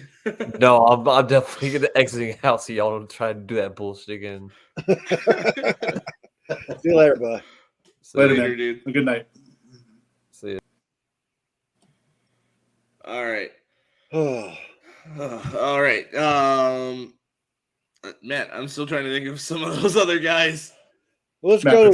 Let you think a little bit more. Let fucking Dan Campbell. Let Ben do some Raiders guys. All right. There should be a long list here. Sebastian Janikowski. Yep. Who's that? Good old Seabass. Seabass, baby. Kick his ass, Seabass. I'm trying to think more current. Right, no, but but I mean, Devontae Adams. All right, there you go. That's the hand. You can Adams, say that. You can say that. Yeah. Oh, you're going really, really current now. Like actually, they're playing. Right well, now. He's played years in here in the league, man. So there you go. He's. I think if he was to get injured, people would discuss him as a Hall of Famer already. So. Yeah, no, I agree. I'm just trying to think of some that are kind of, I mean, not playing now, but weren't like really, really old. I'm talking maybe like the last decade. Okay. Perhaps. Yeah. I'm trying to figure out which those players would be. Yeah, Janikowski and Leckler for sure. Right. Yeah, I agree. I can't really remember the Raiders from like a decade ago. And I know they're there. They weren't memorable 10 years ago. Yeah, but they played in the Super Bowl like against the Bucs 20 years ago. 20 years ago, yeah. Yeah, I'm just going by Rondé and those guys, right? So. Yeah, but they've been brutal ever since then. I mean, we've only been relevant for the last 3 years now. Come on. Yeah. Yeah. I mean, I'm really trying, guys. I'm trying to figure out like. Do you remember the Raiders quarterback that played the Bucs in the Super Bowl? Yeah, Rich Gannon. Okay. Would you put him in a talk about Hall of Fame? Nah, not quite. See, the Raiders usually don't get trophies, but they get players in the Hall of Fame a lot. Yeah. Oh, Khalil Mack. Khalil Mack, absolutely. Yeah. Gotta go Khalil Mack. God. Mari Cooper. Yeah, that's borderline. That's definitely borderline. I still think he has to play a few more years. Yes, absolutely. He's got to do something spectacular that just makes everybody the Hill effect, you might call it. You know what I mean? You gotta make that name. I mean, Cooper was making a name, but it was like just going to work and doing his job. Yeah. Yeah. Okay. Oh, yeah, Waller. Darren Waller. Yeah, there you go. Shit. But Chandler Jones wasn't relevant really, except for his drug abuse when he was with the Ravens. Who? Then he got cleaned up. Darren Waller. Yeah, but ever since he's been on the Raiders, though. Yeah, but he's been a stud. Yeah, he's been injured, and he's been. I don't know. I can make an argument against him being Hall of Famer. I could definitely put him in as like a Ring of Honor guy or something. Right. Oh, yeah, definitely.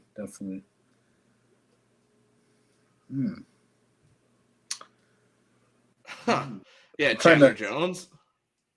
I mean, I'm talking about like Raiders though. Like, he hasn't even been on the Raiders. Hasn't played a game for him yet. After he takes his first snap, that'll be one you can talk about because he'll. Well, I was like, we said yes to Devontae Adams, and he hasn't. Right. Yeah. Exactly. Yeah. Richard Seymour. He was a Raider. Oh, he was, wasn't he? Yeah. Oh, yeah. Well, he's in though, isn't he? Yeah, I was going to say, yeah, he's. Was he in already? Oh, yeah. Okay. Never mind. Yeah, he got in last year. I think. Or was it this year? Recently. It was recently. It was last year or this year. Yeah. Okay. Oh shit! You're looking a little bit ahead. Maybe like Max Crosby. If he keeps what he's doing. Yeah, he has been pretty consistent since he's been in that spot. So I don't see him dropping off too bad. But we never see them when they drop off. It's usually an injury on the field that talks them out or something like that. So. Yeah. I'll throw a Raven out there. Lamar Jackson's probably going to be a Hall of Famer. Just for what he's doing. As long as he stays healthy. That's, yeah. You know what I'm going to say right now? Joe Burrow. I can see that. I won't argue against it. Josh Allen. Yeah. My problem with Josh Allen. There we go. Is he needed Diggs before he did anything. So it definitely helped. Yeah, definitely helped. Okay, but how many quarterbacks need that receiver before they do anything? Well, we're talking about Hall of Famers, and a lot of them did without. Oh, like who? I mean, I know there's a few. Brady. Yeah. Brady, Roger Staubach. Whoever heard of Troy Brown before Tom Brady? Yeah. We can't really say that about Troy Aikman either. But I mean, the one thing though is at every point in all those guys' career, they also had that Hall of Fame caliber receiver to go with them too. Yeah, Brady had Randy Moss. So. Yep. Michael Irvin at one point, but he didn't start. He won his first Super Bowl without them. Right. True. Yeah, but you got to talk about an entire career with some of these guys. That's what we're talking about. That's what I'm talking about. You're going to have Hall of Famers, and then you're going to have quarterbacks who make the team better. Roger Staubach made the team better. I'm not sure that Troy Aikman made the team better. I think other quarterbacks could have done the same thing with those weapons that he had. I agree with that. Terry Bradshaw he played really damn well even before they were winning Super Bowls. Yeah, he did. I'll give you one. Drew Brees. Yeah. I'll tell you somebody who should have been a Hall of Famer that is overshadowed completely by Brady. Who's that? Bledsoe. Bledsoe was a great quarterback, dude. If he just played a little longer, I think he would have. I think that's my only issue with him is the longevity. Brady and that's not his that whole situation. If he had left New England the same year that Brady just took over, I think he'd have been better off instead of sitting behind Brady and getting all those feelings and getting his head all messed up and shit. Yep. I think he would have been competitive. Well, and 9 out of 10 people, when they think of Bledsoe, the first thing they think of is, he's the guy that Brady took over for. Right. Yeah. So. But then they forget how well he played before that. Yeah. Yeah, he was solid before. I mean, he had him in the playoffs, and he made the team relevant before Brady did. Okay, but here's my question then. If we're talking someone like Bledsoe that should get in, then a name we brought up before, does Carson Palmer deserve to get in? I'm automatically hearing Carson Palmer's name, you automatically go, nah.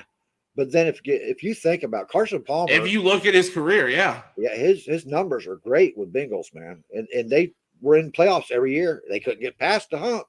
They couldn't get over that friggin' hump. But and then think of when he moved to Arizona too. They were in the NFC Championship game. Like that's what I was gonna say. Like, had he not gone to Arizona, you can't really consider it because the Raiders was just a bad fit. Yeah. Ignore the 9 years of playoffs because even though he did that, he's never going to get credit because they couldn't get past the first playoff game. And I was like, if he gets in for that, Marvin Lewis gets in for that. Like, right. Well, I think Marvin Lewis held him back. He absolutely did. True. Yeah. That's a strong debate there. There's a good debate there. I don't want to. We can't go into that this long tonight. But who would you put in, Bledsoe or Palmer, if you had a choice? I'd put Bledsoe in. 9 straight playoff appearances. I can't ignore that, dude. I put Palmer in. For me, I watched Palmer's entire career, so to me, it's Palmer.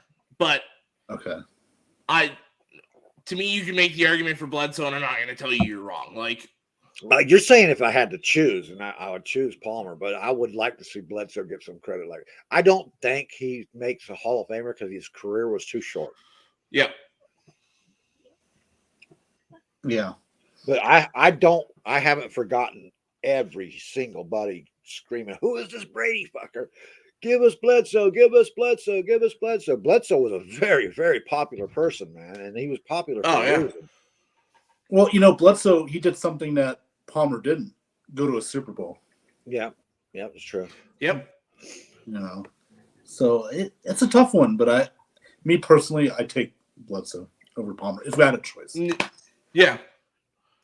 Well, if I was voting unbiased and everything equal, then I have to go Palmer just because of the 9 in a row, man. 9 playoff appearances in a row. In that AFC North. Yeah. Yeah. And that's a tough division, man. Especially back then. Yeah. Still is today. Just getting past the Steelers was hard to do. And that Ravens defense throughout Palmer's career was solid.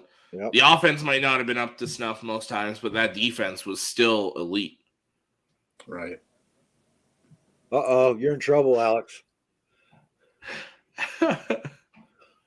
Yeah. His sister asked why I didn't hang up the picture she drew for me. She used her special crayons. Why didn't you, Alex? Why aren't you being a good brother? What is going on here, dude? Where's that picture? I don't know what picture she's talking about. That's my God, the problem. You forgot it. You're even a worse brother than we thought. I guess see so. Smoke coming from behind Alex right now. He's lying. I see smoke coming.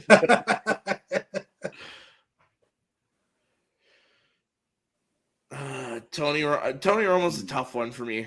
Tony Romo was a walk-on, undrafted player that took over a team. Eastern Illinois. Yeah. That was playing like crap at the time. Yeah. I think Romo deserves a lot of credit for getting the team to where they gotten to. I think he deserves all the credit. He sure ain't giving Jerry Jones no credit. And sure. Now, at the same time, when we made that argument against Josh Allen, when did Terrell Owens get there and when did that success start?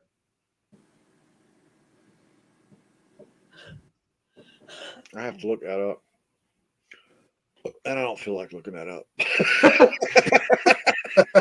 Because I know Owens played for the Eagles in the Super Bowl in 2004. Yeah.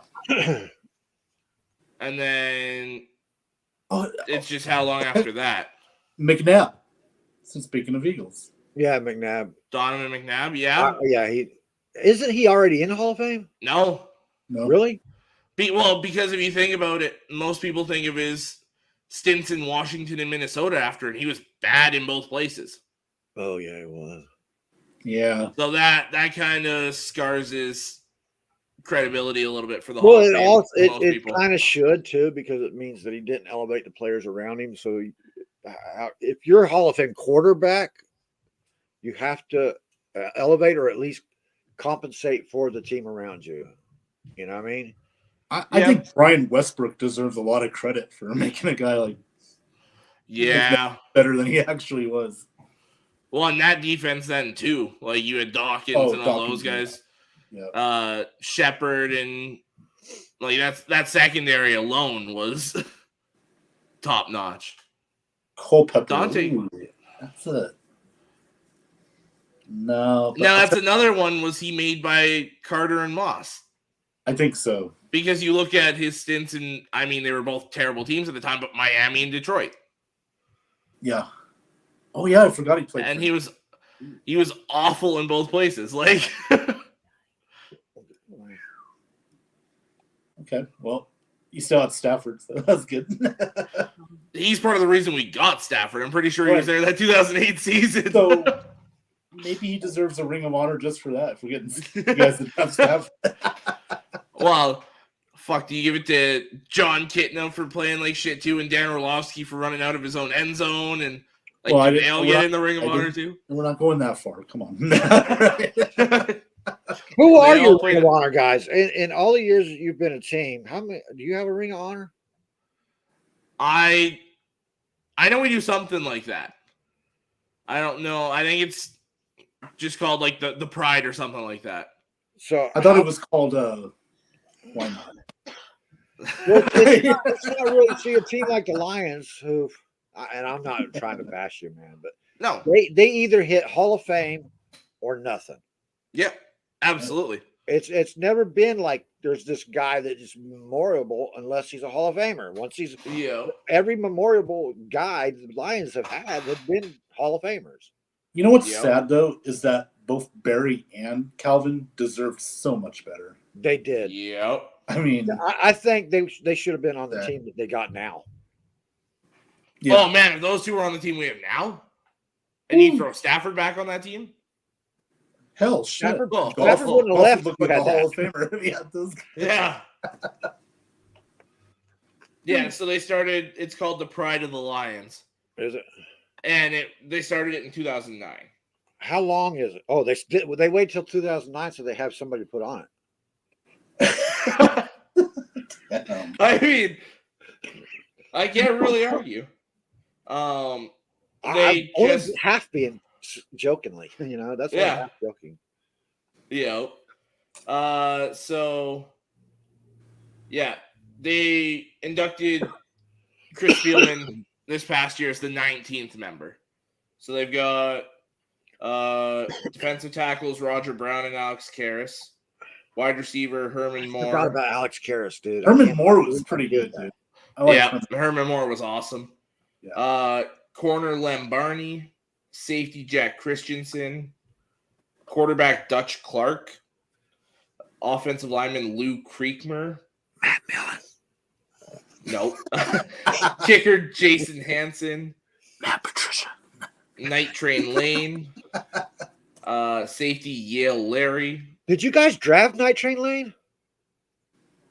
I don't know if he was the Rams first.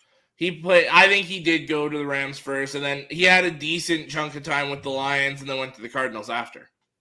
Okay. Safety Yale Larry, quarterback Bobby Lane, corner Dick LeBeau, running back. Holy Barry shit, you guys Sanders. had Bobby Lane. That's right. I forgot all about that, man. Yeah, because we traded him to Pittsburgh.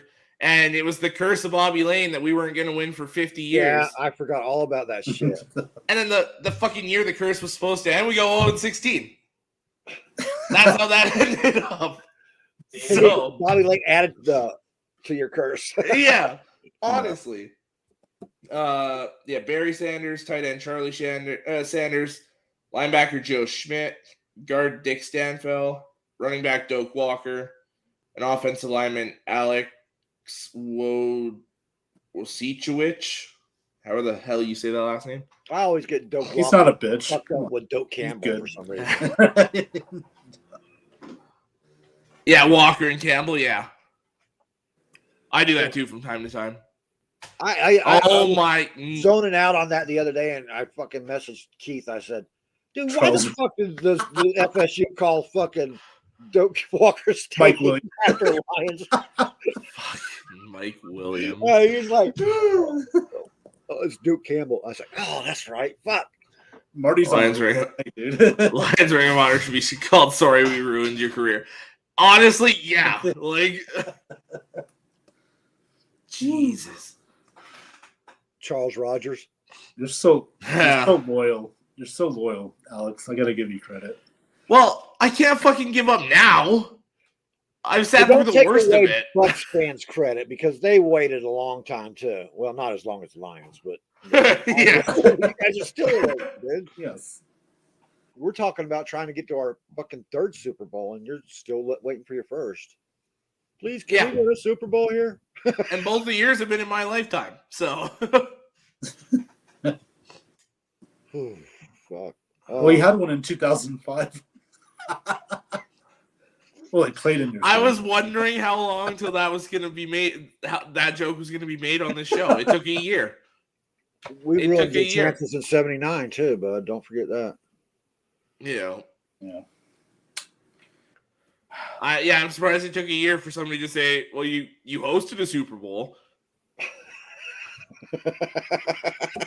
Those are two of them. Yeah. You can't have Thanksgiving without the Lions on TV. What Yeah, that's true. You got to see them lose on Thanksgiving. They're still on Thanksgiving. I take that day off every year just to watch them get their asses kicked. Well, because Canadian. I forgot. Your Thanksgiving. You know the lineman that has the finger bent on total access and shit. Baldinger, yeah. Brian Baldinger. Tracy just saw his finger for the first time and was like, oh. I remember, I was young when I saw that. I was 7, 8, 9. I was like, what is wrong with that? Didn't know that it was allowed to go that way.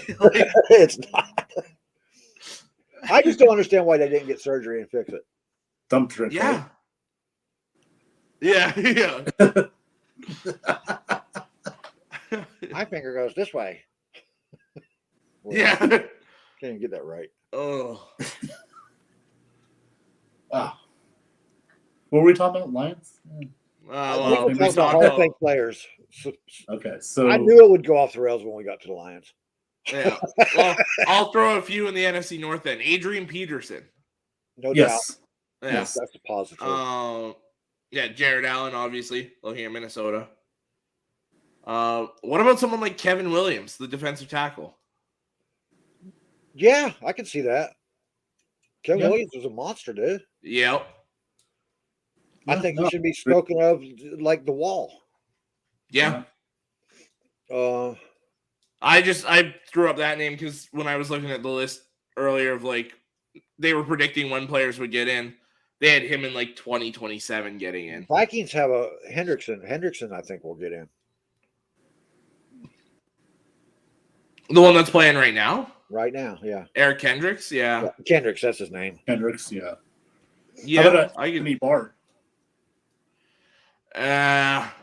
Who? Anthony Barr.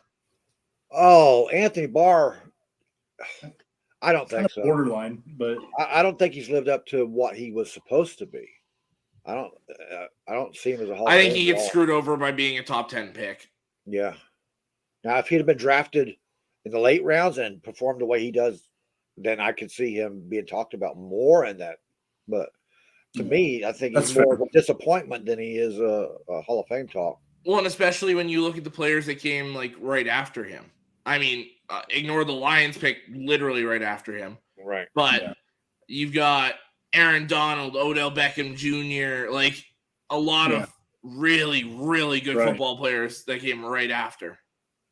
Odell, Hall of Famer, you think? Oh. Not quite. No. His numbers are really good. I mean, he's got the moments, too. We remember Odell Beckham for the catch, right? And that's pretty much it. But he's been a consistently good player.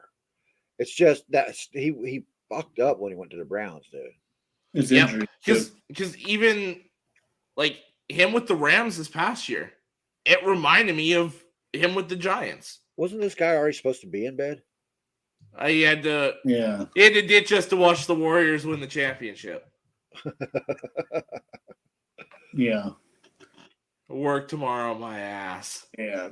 No, I think Kyle's on the message. Kyle's on the way over, yeah. Or video chat. So is anybody else maybe in the I can't think of anybody else. In the I see a lot North. Of future Hall of Famers in the AFC North. In the AFC North, absolutely, yeah. TJ, absolutely. TJ, JJ, both are going to be in. Yeah. Friggin' maybe Minka. There's no maybe. I think Minka keeps up. Yeah. He's the best. Well, I was just if he retired today, it's a maybe. Right. It's a maybe. Yeah, he needs a couple more years, I think. Yeah. Good stats. We're projecting out. I mean, we got to project out for TJ also still a little bit. Yeah. But, Minka to me is the best corner or safety in the league right now. I'm including I agree. Place for in blue, you know? Yeah. I agree. Minka to me is the number one safety. That, and I know a lot of people would like to debate that, but you got to watch the guy play, man. Yeah. Now, if he even plays the linebacker spot really well. Yeah. How the corner and who? the Steelers and the Ravens, they just defense just is a magnet to them guys, man. Well, I was just gonna say, how about a guy they just signed? If we're projecting maybe a Miles Jack. Oh yeah, I can see that. I'm not even going to debate that one yet. It's Cameron Hayward. Cameron Hayward, I think he's definitely going to be a. How about I throw out this? If one? not, at the very least, he's one of their. Let me throw you one here. Joe Hayden. He Browns? Deserves to get in. Well, he's with the Steelers still. I'm with the Browns, though. I'm saying he was with the Browns. He was better then than he is now. Yeah. Well, and he was right up there with Revis and them when he was with the Browns. Absolutely. Joe Hayden to me absolutely deserves to get in. 29 career interceptions. That's Oh yeah, no doubt. Yeah. He's got to hit that 30. He's got to hit that 30 to get ahead of Rondé, because everybody that hits 30 gets ahead of Rondé. 9.5. Here we go. I'd still think Rondé's better, but yeah, he is. Well, now Hayden was a beast, man. But he was. Oh yeah, and he was all right. I'm going to compare him to Rondé actually, because Hayden is a lot like Rondé was. He wasn't the fastest guy on the field. He wasn't the biggest guy on the field, but the son of a bitch knew how to play football, just like Rondé. He knew the angles. He learned how to play those angles. He learned how to attack. He could anticipate the ball. Right. He didn't miss a lot of tackles. If he didn't get the ball, he got the tackle. Yeah. His pass defense is right up there with Rondé. Yep.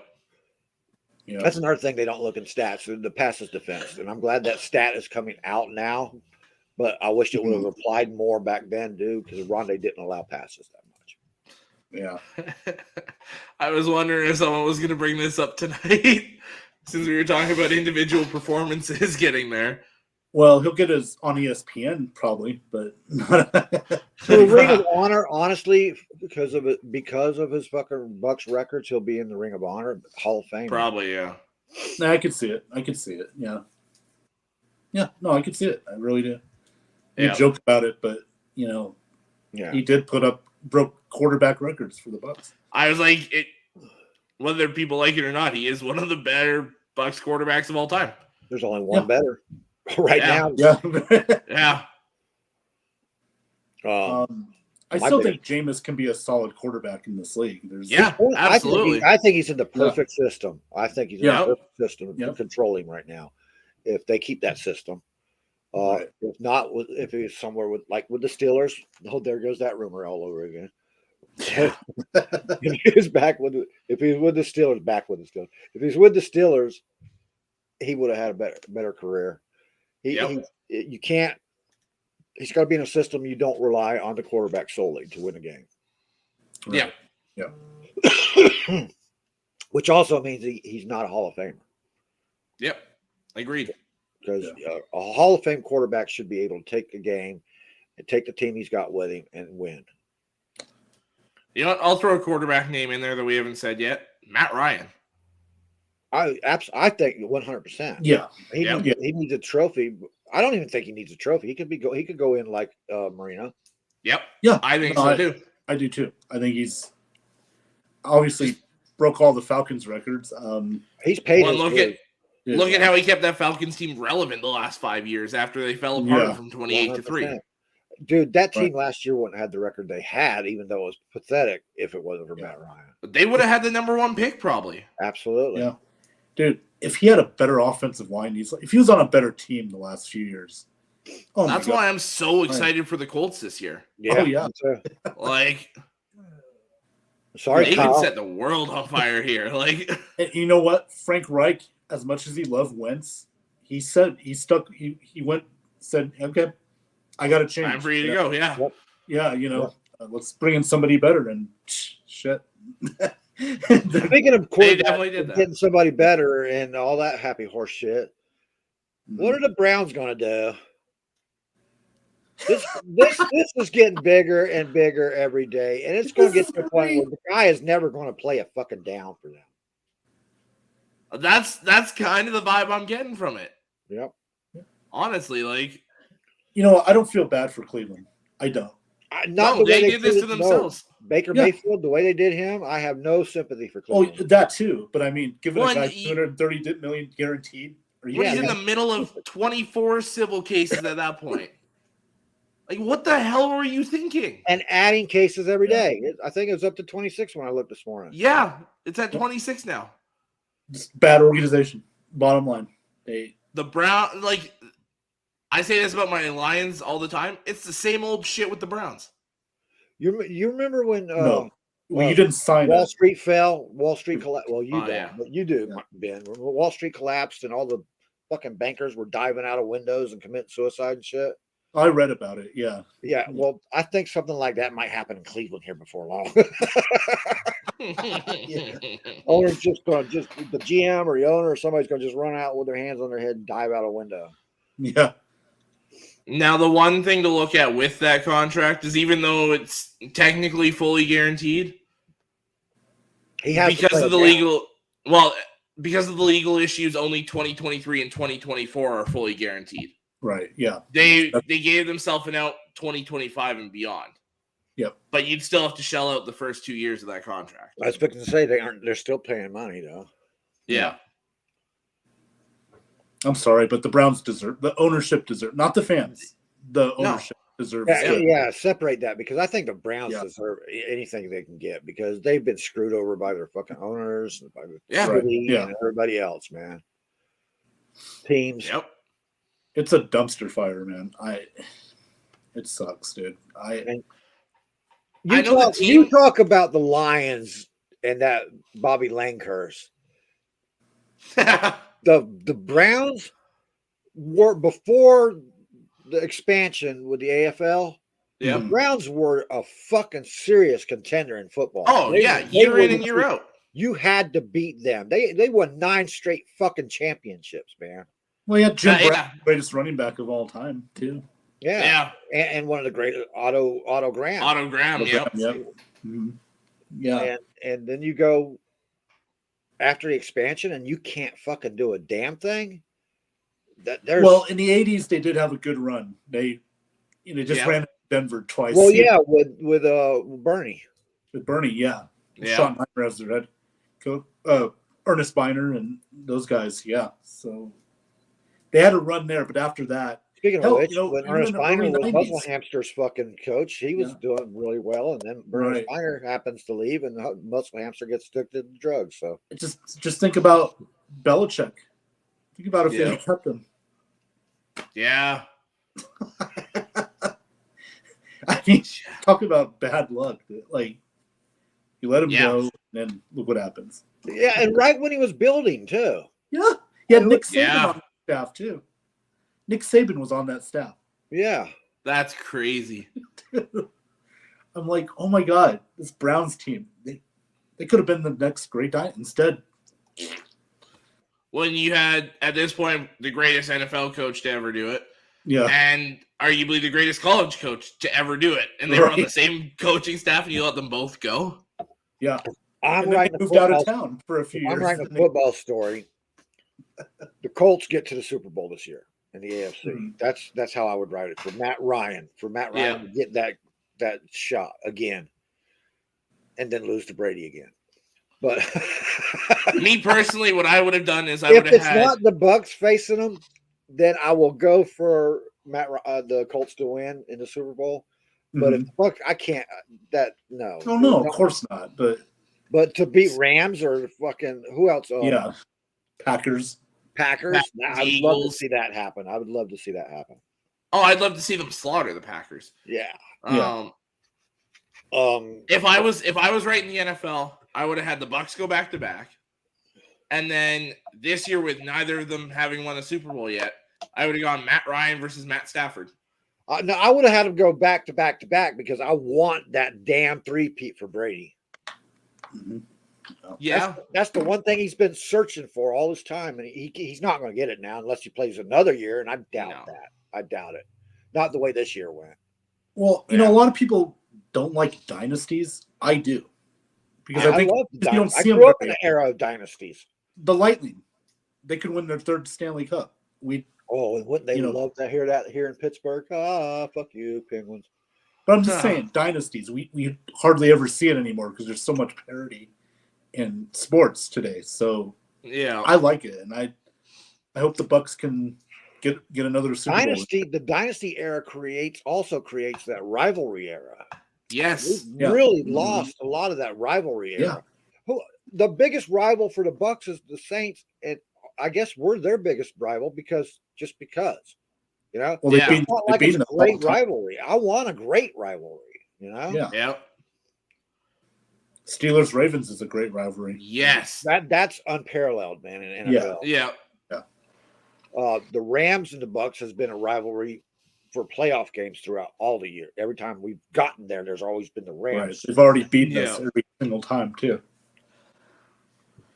Yeah, and that like. It's hard for a Lions fan to come up with it. Well, no, I wasn't going the Lions. That was out the window. Michigan and Ohio State. You know what our rivalry is. Yeah. That's the best college football rivalry. Well, I'm kind of biased. There's been some good Florida State. The Florida-Georgia rivalry was a great rivalry also. I mean, I know that Georgia dominated it though. Alabama, Auburn. Yeah, the Iron Bowl. USC, UCLA, Miami, Notre Dame back in the day, man. Was USC, Notre Dame. USC, Notre Dame. Oh God, like Texas, Oklahoma, Ohio State. Notre Dame, Ohio State's we used to be a hell of a rivalry too. Man, and they're playing this year. I cannot wait for that one. Oklahoma, Texas. That's always going to be. That's a good one. Yeah, Red River rivalry. Yeah. Yep. I can't wait till college football, guys. 2 more months, baby. Yeah, because you still got a lot of rivalries there. When we just was talking about NFL rivalries, we transitioned smoothly right into college rivalries. You know why? Because they still have that. It's something that a lot of them do like freaking 8 weeks. Like they'll when it comes time for like, for example, Michigan, Ohio State, you'll have Ohio State students spray paint over every M on their campus. Pitt and West Virginia have that too. Yeah. That's kind of like a home rivalry because they're just right down the road. You know what I mean? Okay, yeah. They're less than an hour and a half away from fucking Pittsburgh. So. Oh yeah. Well, that right there kind of does it. I think in 2023, Miami and Notre Dame will play again against each other. But it's not going to be the same when they were both like at the top of their game and shit. Oh, I know, but I mean, it's still, you know. But for college, that's the thing, though. With college, it don't matter if they're at the top of their game. If it's a real rivalry, it's a rivalry. Like Georgia, Florida. Florida slaughtered Georgia for so many years, and then it flipped the script now. You know what I mean? Yeah. And it's still a rivalry. With that, it's the only one that I know of that has to be played in a fucking neutral site. Oh, Oklahoma, Texas. That and Oklahoma, Texas, yeah. Yeah, that's true. Yeah. Yeah. I forgot about Oklahoma. Yeah. Hell, last year we had Oklahoma and Nebraska returned. Yeah, that's a good one. Yeah. To me, like Michigan, Notre Dame when I was growing up was a huge one still. Oh man. And they went away from that. That sucks, dude. And like we played 2 years ago, and then we don't play again until like 2033. That long, something really? stupid like that. Yeah. Who is your biggest rival? Who would you call a good rivalry game with you guys? Florida, I know, is a rival, but so is Miami. Florida State, Miami. Yeah, to me, that's the big one. Yeah, and Florida. Those are our 2 biggest ones. Yeah, I would say Clemson on that game during when Clemson as a wild Spurrier and Bowden were still coaching. You know what I mean? I would throw Clemson as another one too in recent years. Oh yeah, Clemson. Yeah. Florida State, your biggest rival though? I think fucking South Carolina's Clemson's biggest rival. Yeah. Yeah. Yes. So another one that used to be good was Georgia Tech. Yes, that used to be a good one. But Georgia's just so dominant right now. Georgia Tech has fallen off. consider they even. I forget that they even have a college football team now. It's mostly about the basketball, you know. Yeah. I'll tell you a sneaky good one is Iowa State. Yes, that's watched them the last few years. Oh, Gerald McCoy's top 5 defenders. Levante David, right there. No, that's good. That's a good one. G-Max kept his faith. Levante's a good pick. Let me see who else was else there. I didn't get to me, another one in the Big Ten West. There is Iowa, Wisconsin. The past few years, what they've done, right? I'll tell you, Penn State, Ohio State's a fun rivalry as well.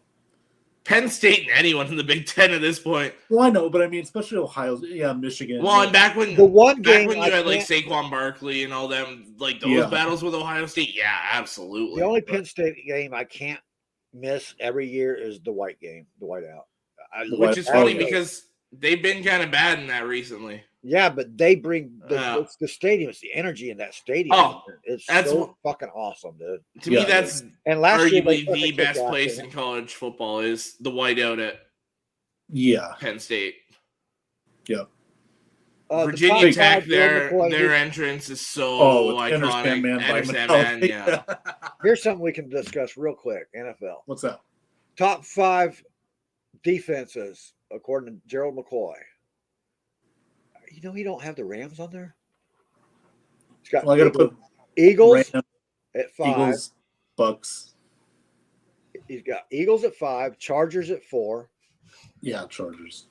Yeah. Buccaneers 3rd, Packers 2nd in defense. Come on, Gerald. Why? No, not the I think so this year.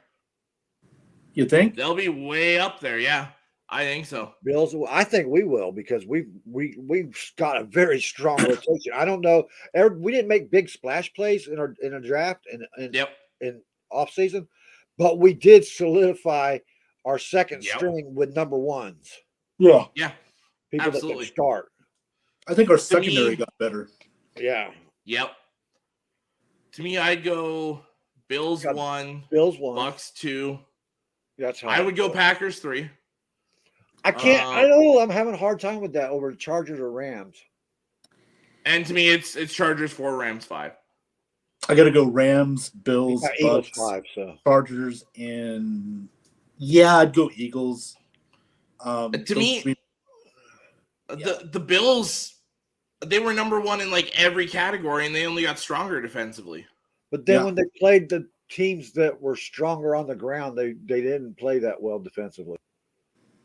Yeah, but like you're number 1 in yards, yards given up. You're number 1 in points allowed. Like that's the main thing is those points there, and you're not. See, they were leading most of those games. Yeah. So, but a shutdown defense gets you to that point. Yeah. They didn't have. They played solidly. Nobody had a chance to get back in the games with the Eagles, Bills, except the Bucs, who shut them down. Yeah. So that was like even the Chiefs when they played in the regular season, they pretty much shut down the Chiefs. Yeah. It was that playoff game where nobody could stop anybody. Like right. Yeah. Those two offenses were just on another level. I can see the Chargers, but where's the Raiders? The Raiders should have been. There's only 5 in the top 5. Who do you take out to put the Raiders in? The Raiders don't make that top 5 for me, and I don't like. To me, they're top 10, but it's like 8 out of 10. That's how I'm doing my thing. Yeah. I'm trying to figure out who to take out to put the Raiders, and I can't take nobody out of there to put the Raiders. Yeah. So you're right. I don't. Do the Steelers knock anyone out? I can take the Eagles out. I could. Yep. Ravens aren't up here. The Steelers are up here. They're top 10. They're definitely top 10 for sure. To me, Ravens and Steelers, either order you want to put them in are 6 and 7. Yeah. Now, say top 7. Projecting this season's. Yeah. And that's why I have the Packers. The Ravens did more defensively to me than any of these guys did. With a strong defense already, they added. But what, third round strength there? I mean, you're taking these guys that were projected for the first top 10 in the draft, and you put a couple of those guys on a team that's not even going to have them in their fucking lineup yet. They're going to be like third stringers on their team. Yep, but at the same time, and I love the hiring, but you've got a new defensive coordinator too, so that defense is changing. Oh, McDonald, is that it? Yeah, Mike McDonald, yeah. I have no problems with him as a coordinator. I definitely don't, because he turned Michigan's defense around. Yeah. Went to a college football playoff. Yeah. My problem is the Rams, because I gotta have the Rams in my top 10. Top 10, yes. I could make an argument for them falling out of the top 5. I can put them over because it's Donald and Ramsey and a few good pieces around 2 elite players. Yeah, they did lose Von Miller. It's an each tier. So you have a superstar, not just a star, but a superstar. You have a superstar at each tier, except the linebacker. They don't have Bobby Wagner now. Oh, that's right. They do. Yeah, I just forgot about that. So yeah, they got to be in there. Yeah, they got to be in there. I'd have to dump the Eagles there, man. But to me, if I was dumping somebody, it would be the Packers. If I dumped the Eagles, all right, I'm sorry, but I can't see the Eagles' defense being better than fucking Ravens right now. No. They were ranked lower than the Ravens last year when the Ravens were walking wounded.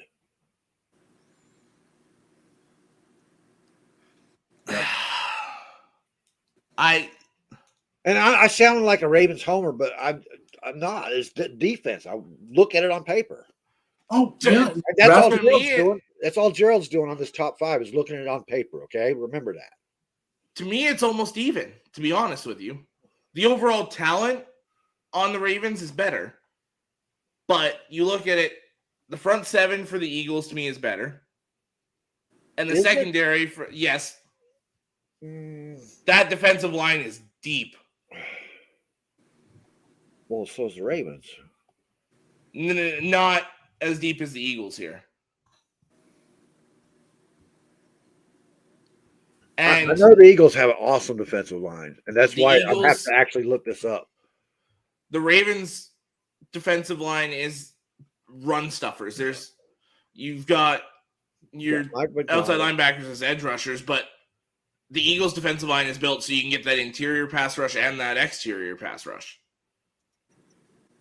To me, with Graham and Barnett and Fletcher Cox and Jordan Davis. Ravens have the strongest fucking run-stopping defense. They're in the top 5 with the Bucs. Now, Bucs are at 3 this year for some reason. I don't know why. Yeah, but I was comparing. Wait, I'm looking up these stats right now. They've got the best run defense, or one of the better run defenses, sure, but they don't get after the pass or the pass nearly as well as what Philly does. Yeah. And Philly's just going to be able to rotate pass rushers in there like crazy this year, both on the inside and the outside. Oh my God, look at this depth chart. Like Brandon Graham, Ryan Kerrigan, and Derek Barnett on the outside just to start. And then Fletcher Cox, Jordan Davis, Javon Hargrave. Like, to me, that's hard to pass up. Okay, they didn't get interior pressure, but that's why they got Travis Jones this year. The 2021 Ravens defensive line unit led the league's top-ranked run defense, but didn't generate consistent interior pressure. That's why they beefed up with Travis Jones and shit. So I'm sorry, I'm saying. But you've got one interior pass rusher though. The Eagles are. Yes, you do. Well, yeah, because that's the scheme they run. Yeah, but you've got to go with the scheme and the players involved. So you include those outside linebackers. Mattabuki is a great interior pass rusher, man. Yeah, he's good. He's not great. All right, I'll give you that. Yeah. And I will say, like, the Eagles, for me, it's a lot of projections because he had 11 starts. He only had 11 starts. Listen, Mattabuki here. He only had 11 starts, right? He had 7 tackles for loss. 2 sacks, 5 quarterback hits, 7 pressures, and 2 pass deflections. In 11 games, that's not bad, dude. You're talking borderline great right there. To me, that's still just good. And he played with an injury. Nose tackle, Brandon Williams. I expect I'm not big on Brandon Williams. No, he's overrated. I mean, you're interior nose tackle and you only get 1 quarterback hit at all. I don't care if you don't get sacks because you're not supposed to. It's those pressures and those quarterback hits. Yeah. You should be pushing the center back into that quarterback and making that quarterback move. I think that's where Travis Jones comes in. Yes, absolutely. To me, where I'm taking the Eagles over the Ravens is with the Ravens, you build that 4-man pass rush to go against the Eagles 4-man pass rush, and the Eagles 4-man pass rush is better all day. Over the Ravens right now? Yes. Against the pass rush, yes. I don't know. I still like the additions that they added, so I think the additions. I love the additions they added. I think those guys are going to that pass rush, and I think. To me, if Ojabo's healthy and ready to go to pair with Owe, that might push it over the top for me. But because your main edge guy, pretty much your only edge guy is Owe, that to me is a pretty big knock. You don't really have that other guy. I don't remember who they drafted, actually. The edge guy? And they drafted Ojabo to be their other edge rusher. But he's not going to be ready to go till at best, like, November.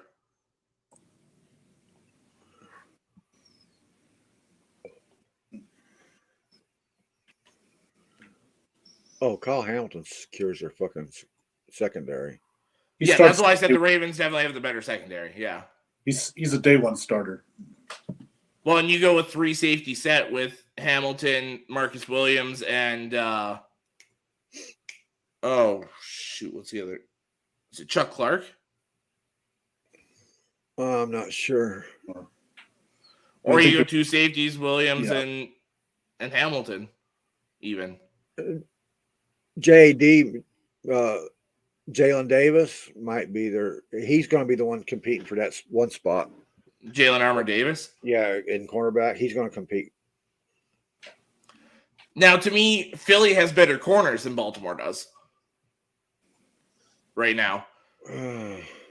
I would take Slay and Bradbury over Marlon Humphrey and Marcus Peters right now because of Humphrey. I was going to say Peters, I think, is a lot better player than anybody gives him credit. Peters is the best corner of those 4. To me, Humphrey's way too hit and miss for me personally. He's all in on one or the other. He doesn't have He doesn't have a backup plan when he attacks the ball. Yep. And to me, it's the same thing I don't like about Trayvon Diggs. It's either way too risky or not risky enough. They did draft 3 secondary players. Yeah, but how many of those guys are really going to eat away from? No, I'm looking at this. They went 2 fucking offensive linemen, Falele and Linderbaum. Yeah, I loved both those picks, especially where they got Falele. Oh, I can't believe that. I can't believe to get him that late. Baltimore got. I can't believe how it falls to them like that. Oh yeah, and Ojabo. That's what I was thinking about. And I keep forgetting that he's not going to be playing this year. Yeah. That's you know what the best part is? He doesn't have to. Yeah. No, he doesn't have to. That's cool. He really doesn't. Learn, get his knee better. He doesn't have to learn the defense either. It's the same one he just played in. Oh, I know. Exactly. Like, I'm just saying, you're gonna have a fresh guy next year who can just learn the pace of the NFL. Like, it's like you got a free draft pick for next year too, if you think about it. Yeah, you add him in the next year's draft class. Yeah. That quarterback I just mentioned, that he was Armour Davis. Yeah, he should have been a second round pick, and he dropped right into their lap. Yep. Yeah, I had him as a late second round guy. Baltimore was like, we'll just wait. They'll drop. Well, I mean, you listen to DeCosta's press conference. He said they want to go after a receiver early, especially after trading Brown away. But the run on receivers and everyone that fell to them at that time, he's like, I threw my needs out the window and just went, who was here? Like, yep. And that's the best way to draft, man. That's why the Ravens have been so successful for so long, because they do it the right way. Like, that's why I say Pittsburgh is going to be in the playoffs this year, because Tomlin's not going to drop out of that shit. He's going to find a way to make that work, and he has the team to do it with too. But back to Baltimore, I mean, Ozzie Newsome gets a lot of credit. Dude. That guy, because he's still in the office. He's still over the office. Yeah, going, you should do this. You got football people in the office. He played, so he just is a smart football guy. Well, and he built that up, and DeCosta was there for a while too. So even if Newsome wasn't in the building anymore, he trained DeCosta how to do it. So that's why it was such a smooth transition, and it almost feels like Newsome's still the general manager. Like, I got a feeling Ozzie don't like to fucking take a back seat to nobody and shit. So I think he still goes in there and micromanages DeCosta, like somebody we know in Tampa now. The guy that was standing on the sidelines talking to Todd. You know darn well Arians is going to be there every day walking around. He's not going to be in that. I don't see him. Yeah, but he's still not. When final word's going to come from fucking Todd. And Todd needs like Arians right there too. You know, he's just going to be poking like, "Hey, you should probably do this." Like, what about this, Bruce? Todd? How about this, Todd? Todd's going to look at him and say, "Look, man, I'm playing Steelers. Okay, pretend you're with the Steelers. This is what we're going to do." Well, and I mean, it's got to be hard for him too, because if you listen to his press conference from Brady, you don't even realize Todd Bowles already got his way in one aspect. He drafted 2 fucking tight ends. Yeah. Mm-hmm. Yep. You would never see that with Arians, man. Never. No. Well, but he trusts him. You know, he knows now that we're fine. I left the team fine. So I like that pick. I don't know much about him though, as how he's going to play. I really Zion's a very fast corner. Yes. His athleticism's off the page. That's one of the reasons. Yeah. A good gunner on special teams right off the bat. That'll work his way into some playing time. Exactly. Yeah. So you're going to see a lot more of him than you know. Here's a question. Will Stewart? How long before Stewart breaks into at least a rotation in a regular linebacking core? We saw him a little bit there last year when they were in the middle of the season. Yeah. Who was it, Johnny? I'm sorry. Grant Stewart. Grant Stewart. Mr. Red, our gunner. Yeah, I know. He's playing linebacker. I still think he's going to be on special teams, though. That's his bread and butter. Yeah, but how long before he breaks into rotation? Before he's a regular on the defensive rotation. He was playing on the defensive rotation last year in the linebacking core. We just have we have a lot of depth in that linebacker spot, though. So that is true. You know, that's the only thing. But who knows? You know, yet, Grant Stewart made that rotation. But that's right. But you have training camp. So to see, maybe he gets ahead of somebody. That's what I'm saying. Yeah. I had a lot of high hopes for him when we drafted him, and he was irrelevant. And then when I actually watched him play at that gunner position, he's fucking balling, dude. Right? Yeah. Oh yeah. So this is how it happens. Is this our little story? Our future story, Grant Stewart. Perhaps. That be our little story, man. The fucking guy comes out of nowhere. Is that your American underdog? Yeah, our American underdog. Yeah. No, that's Kurt Warner, guys. Oh, by the way, good movie. It is a good movie. Yeah. I quite enjoyed it. Yes. The last football movie I watched was that shit with Kevin James.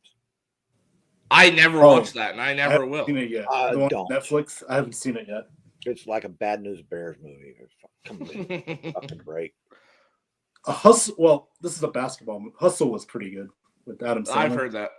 The last basketball movie I watched was that Lakers story with Gene Hackman. Hoosiers, yeah. Indiana story, yeah. Not Lakers. Classic, yeah. Classic. That's the last one you watched? That's the last one I watched, man. I did watch one afterwards, but that's why that was the last one I watched, because the next one up was like almost as bad as that werewolf movie. Blue Chips is a good movie. Wolf. Blue Chips with Nick Nolte. It's about where he bribes players to, like, today he would fit in perfect because NIL, yeah. But anyway, check it out. Rock's movie was pretty good when he took the underage kids and shit. Gridiron Gang. That's Gridiron a classic. Gang. Yeah, very good. Yeah. That's a very good movie. Wow, Christopher. Wow, that's a big wow.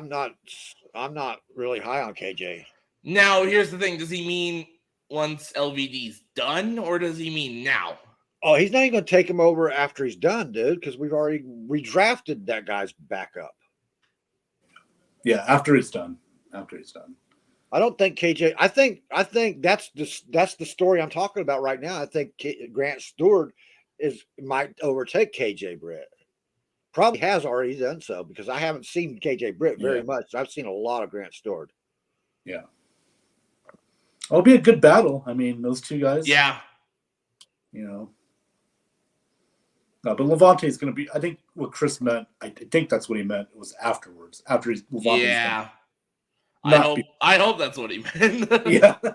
Well, right now, if Levante was gone, it would be Minter, and Minter's not a bad guy, and he's still better than KJ or Grant. He's a very good rotational player. Yeah. He's had to fill that role for 4 or 5 games at a time. Right. Yeah. So and that helps. I mean, you never want to see Levante. No, because when Levante is in, there is a lot of difference between when he's in and Minter's in. There's just what Levante does. Levante's been injured, though. It's given Minter that opportunity. So it's not necessarily a good thing for Levante. I mean, you don't want to get it like that, but I'm just saying he's taking advantage of his opportunities when he's had it. So. Right. There's just he's still lacking in certain things like the field generalship. That's where White's lacking at. He don't have that. That's what I was just going to get at too. General. Yeah. This has got to be a big year for Devin White, dude. He needs a big year this year. Devin White needs to be able to relax and play his position. Yeah. Last year he was trying to handle too many fucking things out there on the field. He could not do it. He's not Levante. And that's absolutely. We've had, and this is strange because Levante does not want to be the field general. He doesn't want to have to call. No. But they brought in Alexander. What was his name? Quan Alexander. Quan Alexander to take that position, and they still had to go back to Levante because Quan couldn't do it. Yep. Right. Then they brought in all sorts of substitutes to try to fill that gap. And Devin White. White has a lot of promise, but he's not there yet. He can't do all the things that Levante and that's does. the thing. I'm hoping Devin White doesn't become like Quan Alexander because he still whiffs on a lot of tackles. Yep. He over pursues, and he's got to get better. He's not understanding the. This year they're supposed to put him more pass rush like he was the first year, and just hold him at that. Yeah. It's just coming out into pass coverage and shit like that. He just isn't used to it, and he's not capable of doing it. And I think that's a trend with these LSU guys, man. Yeah, possibly. Yeah, that they're just not prepared for. Their coaching in LSU isn't preparing them for every possibility they can get. Yeah, which I give Saban credit for that. He does prepare his guys. Oh yeah, but it's still a cookie cutter league, and he has time to prepare them because they're standing back in 7 deep lines waiting for their opportunity to play. Right. Mm-hmm. So he doesn't rebuild; he reloads. That's all he does. Yeah. Well, and you're seeing that with Georgia now too. Yeah. Well, we'll see, but I mean, they don't have the longevity as Alabama did. Yeah. So nobody's beating that. Yeah. Chris. Yeah. No, the only team in that cookie cutter program that you can call it like that would be Ohio State right now because they've got that background. Yeah, they got that backup. What do you call it? Backlog there. Right. A lot of good offensive players. They're starting to lose that now, though. They got to keep a good recruit general in there. And I mean, see, the only thing about Ohio State defensively, the only guys that have come out of there is the Bosa brothers. They're the only ones that have done anything of defensively. I'm talking about significance. Well, Denzel Ward. They come up. Ward, yeah, he's solid, but I mean, other than that, you can't Marshawn Lattimore. Yeah. You don't unfortunately have to feel about Marshawn Lattimore. Come on, man.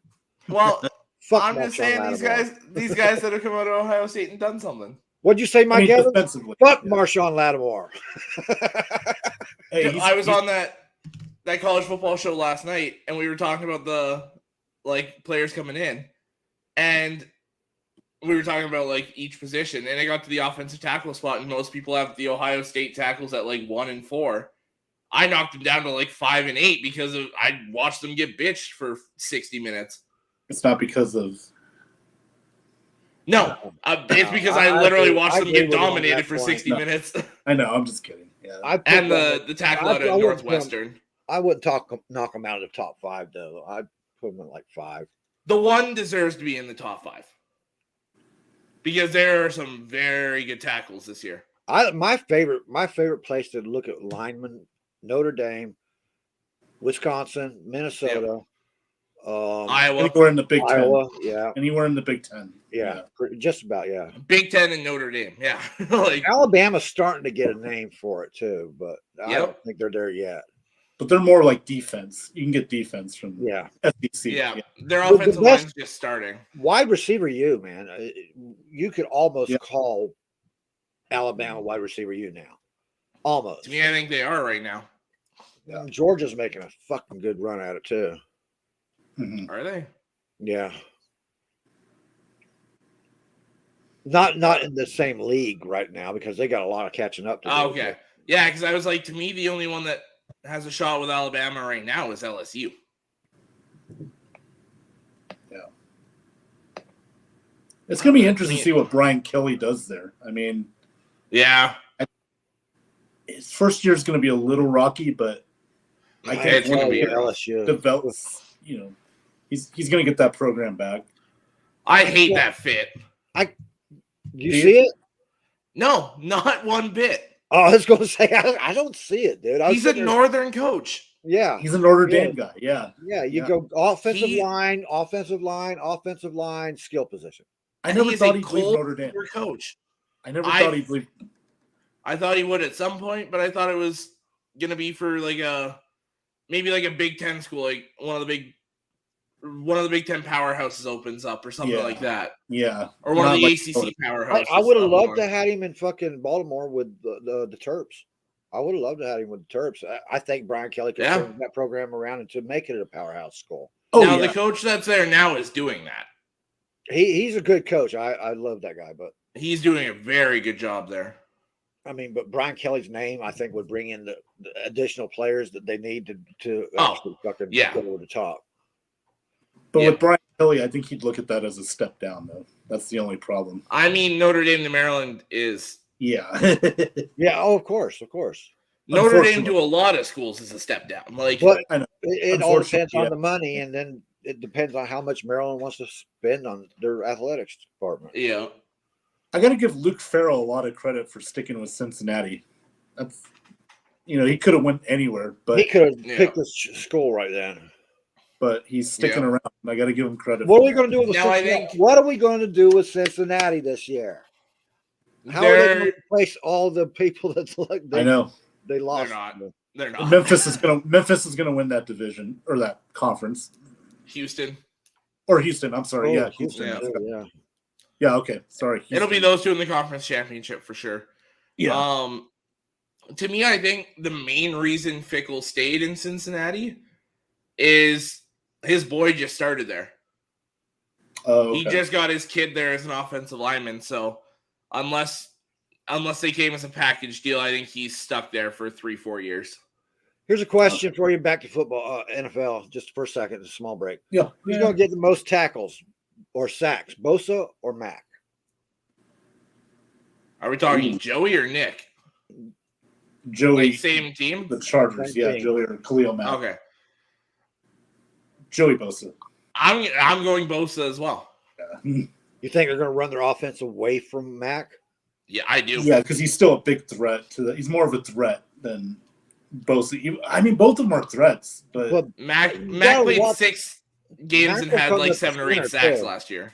Yeah, I see Bosa more as a perennial edge rusher, but Mac comes into the center. He's like Aaron Donald. He's all over the fucking place.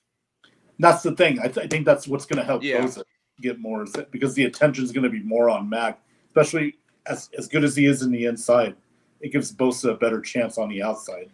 Now, to Johnny's point, though, Bosa's going to be on the edge no matter what, where when it comes to those pass rush situations, you can put Mac against the worst offensive lineman and just say, go. Yeah. Yeah. True. So that might help Mac. Yeah. Yeah. The inside routes and inside seams. But I mean, if you look at the Rams, it was Aaron Donald. Yeah. Would go inside, and then it would help the outside guys because he's eating up a bunch of guys. Like, I think, man, that's a tough question. It is, man. But that's how good this defense can be. You know what? My answer is Derwin James. You know what? That's not even that far-fetched, dude. Just stay healthy. That's the only problem. He gotta stay healthy. He'd be a Pro Bowler if he wasn't. If he's healthy for full seasons, he's on that level with Minka, and I think he might be better than Minka personally. More athletic. If he was healthy, I don't know. Minka's smart though, man. Yeah, I think I'd give Minka the football instincts over. Oh, absolutely. To me, it's the physical side of it, and the talent to me is. Oh, there's a flashback. Yeah, and that's right too. Yeah, it's a good comparison. Rice and upside. Yeah. Oh man. Well, shit, dude. What does the commenters want to talk about next week? We got all 2 of them. Want to join our post-production show? I guess we've kind of overran it again. Damn it. 12 minutes, 42 seconds. The 2 hours. It was good talk tonight, though. You know what I mean? It was. And it was I don't fluid. really want to stop, fluid, but I know the time's getting in there, man. So, yeah. You know,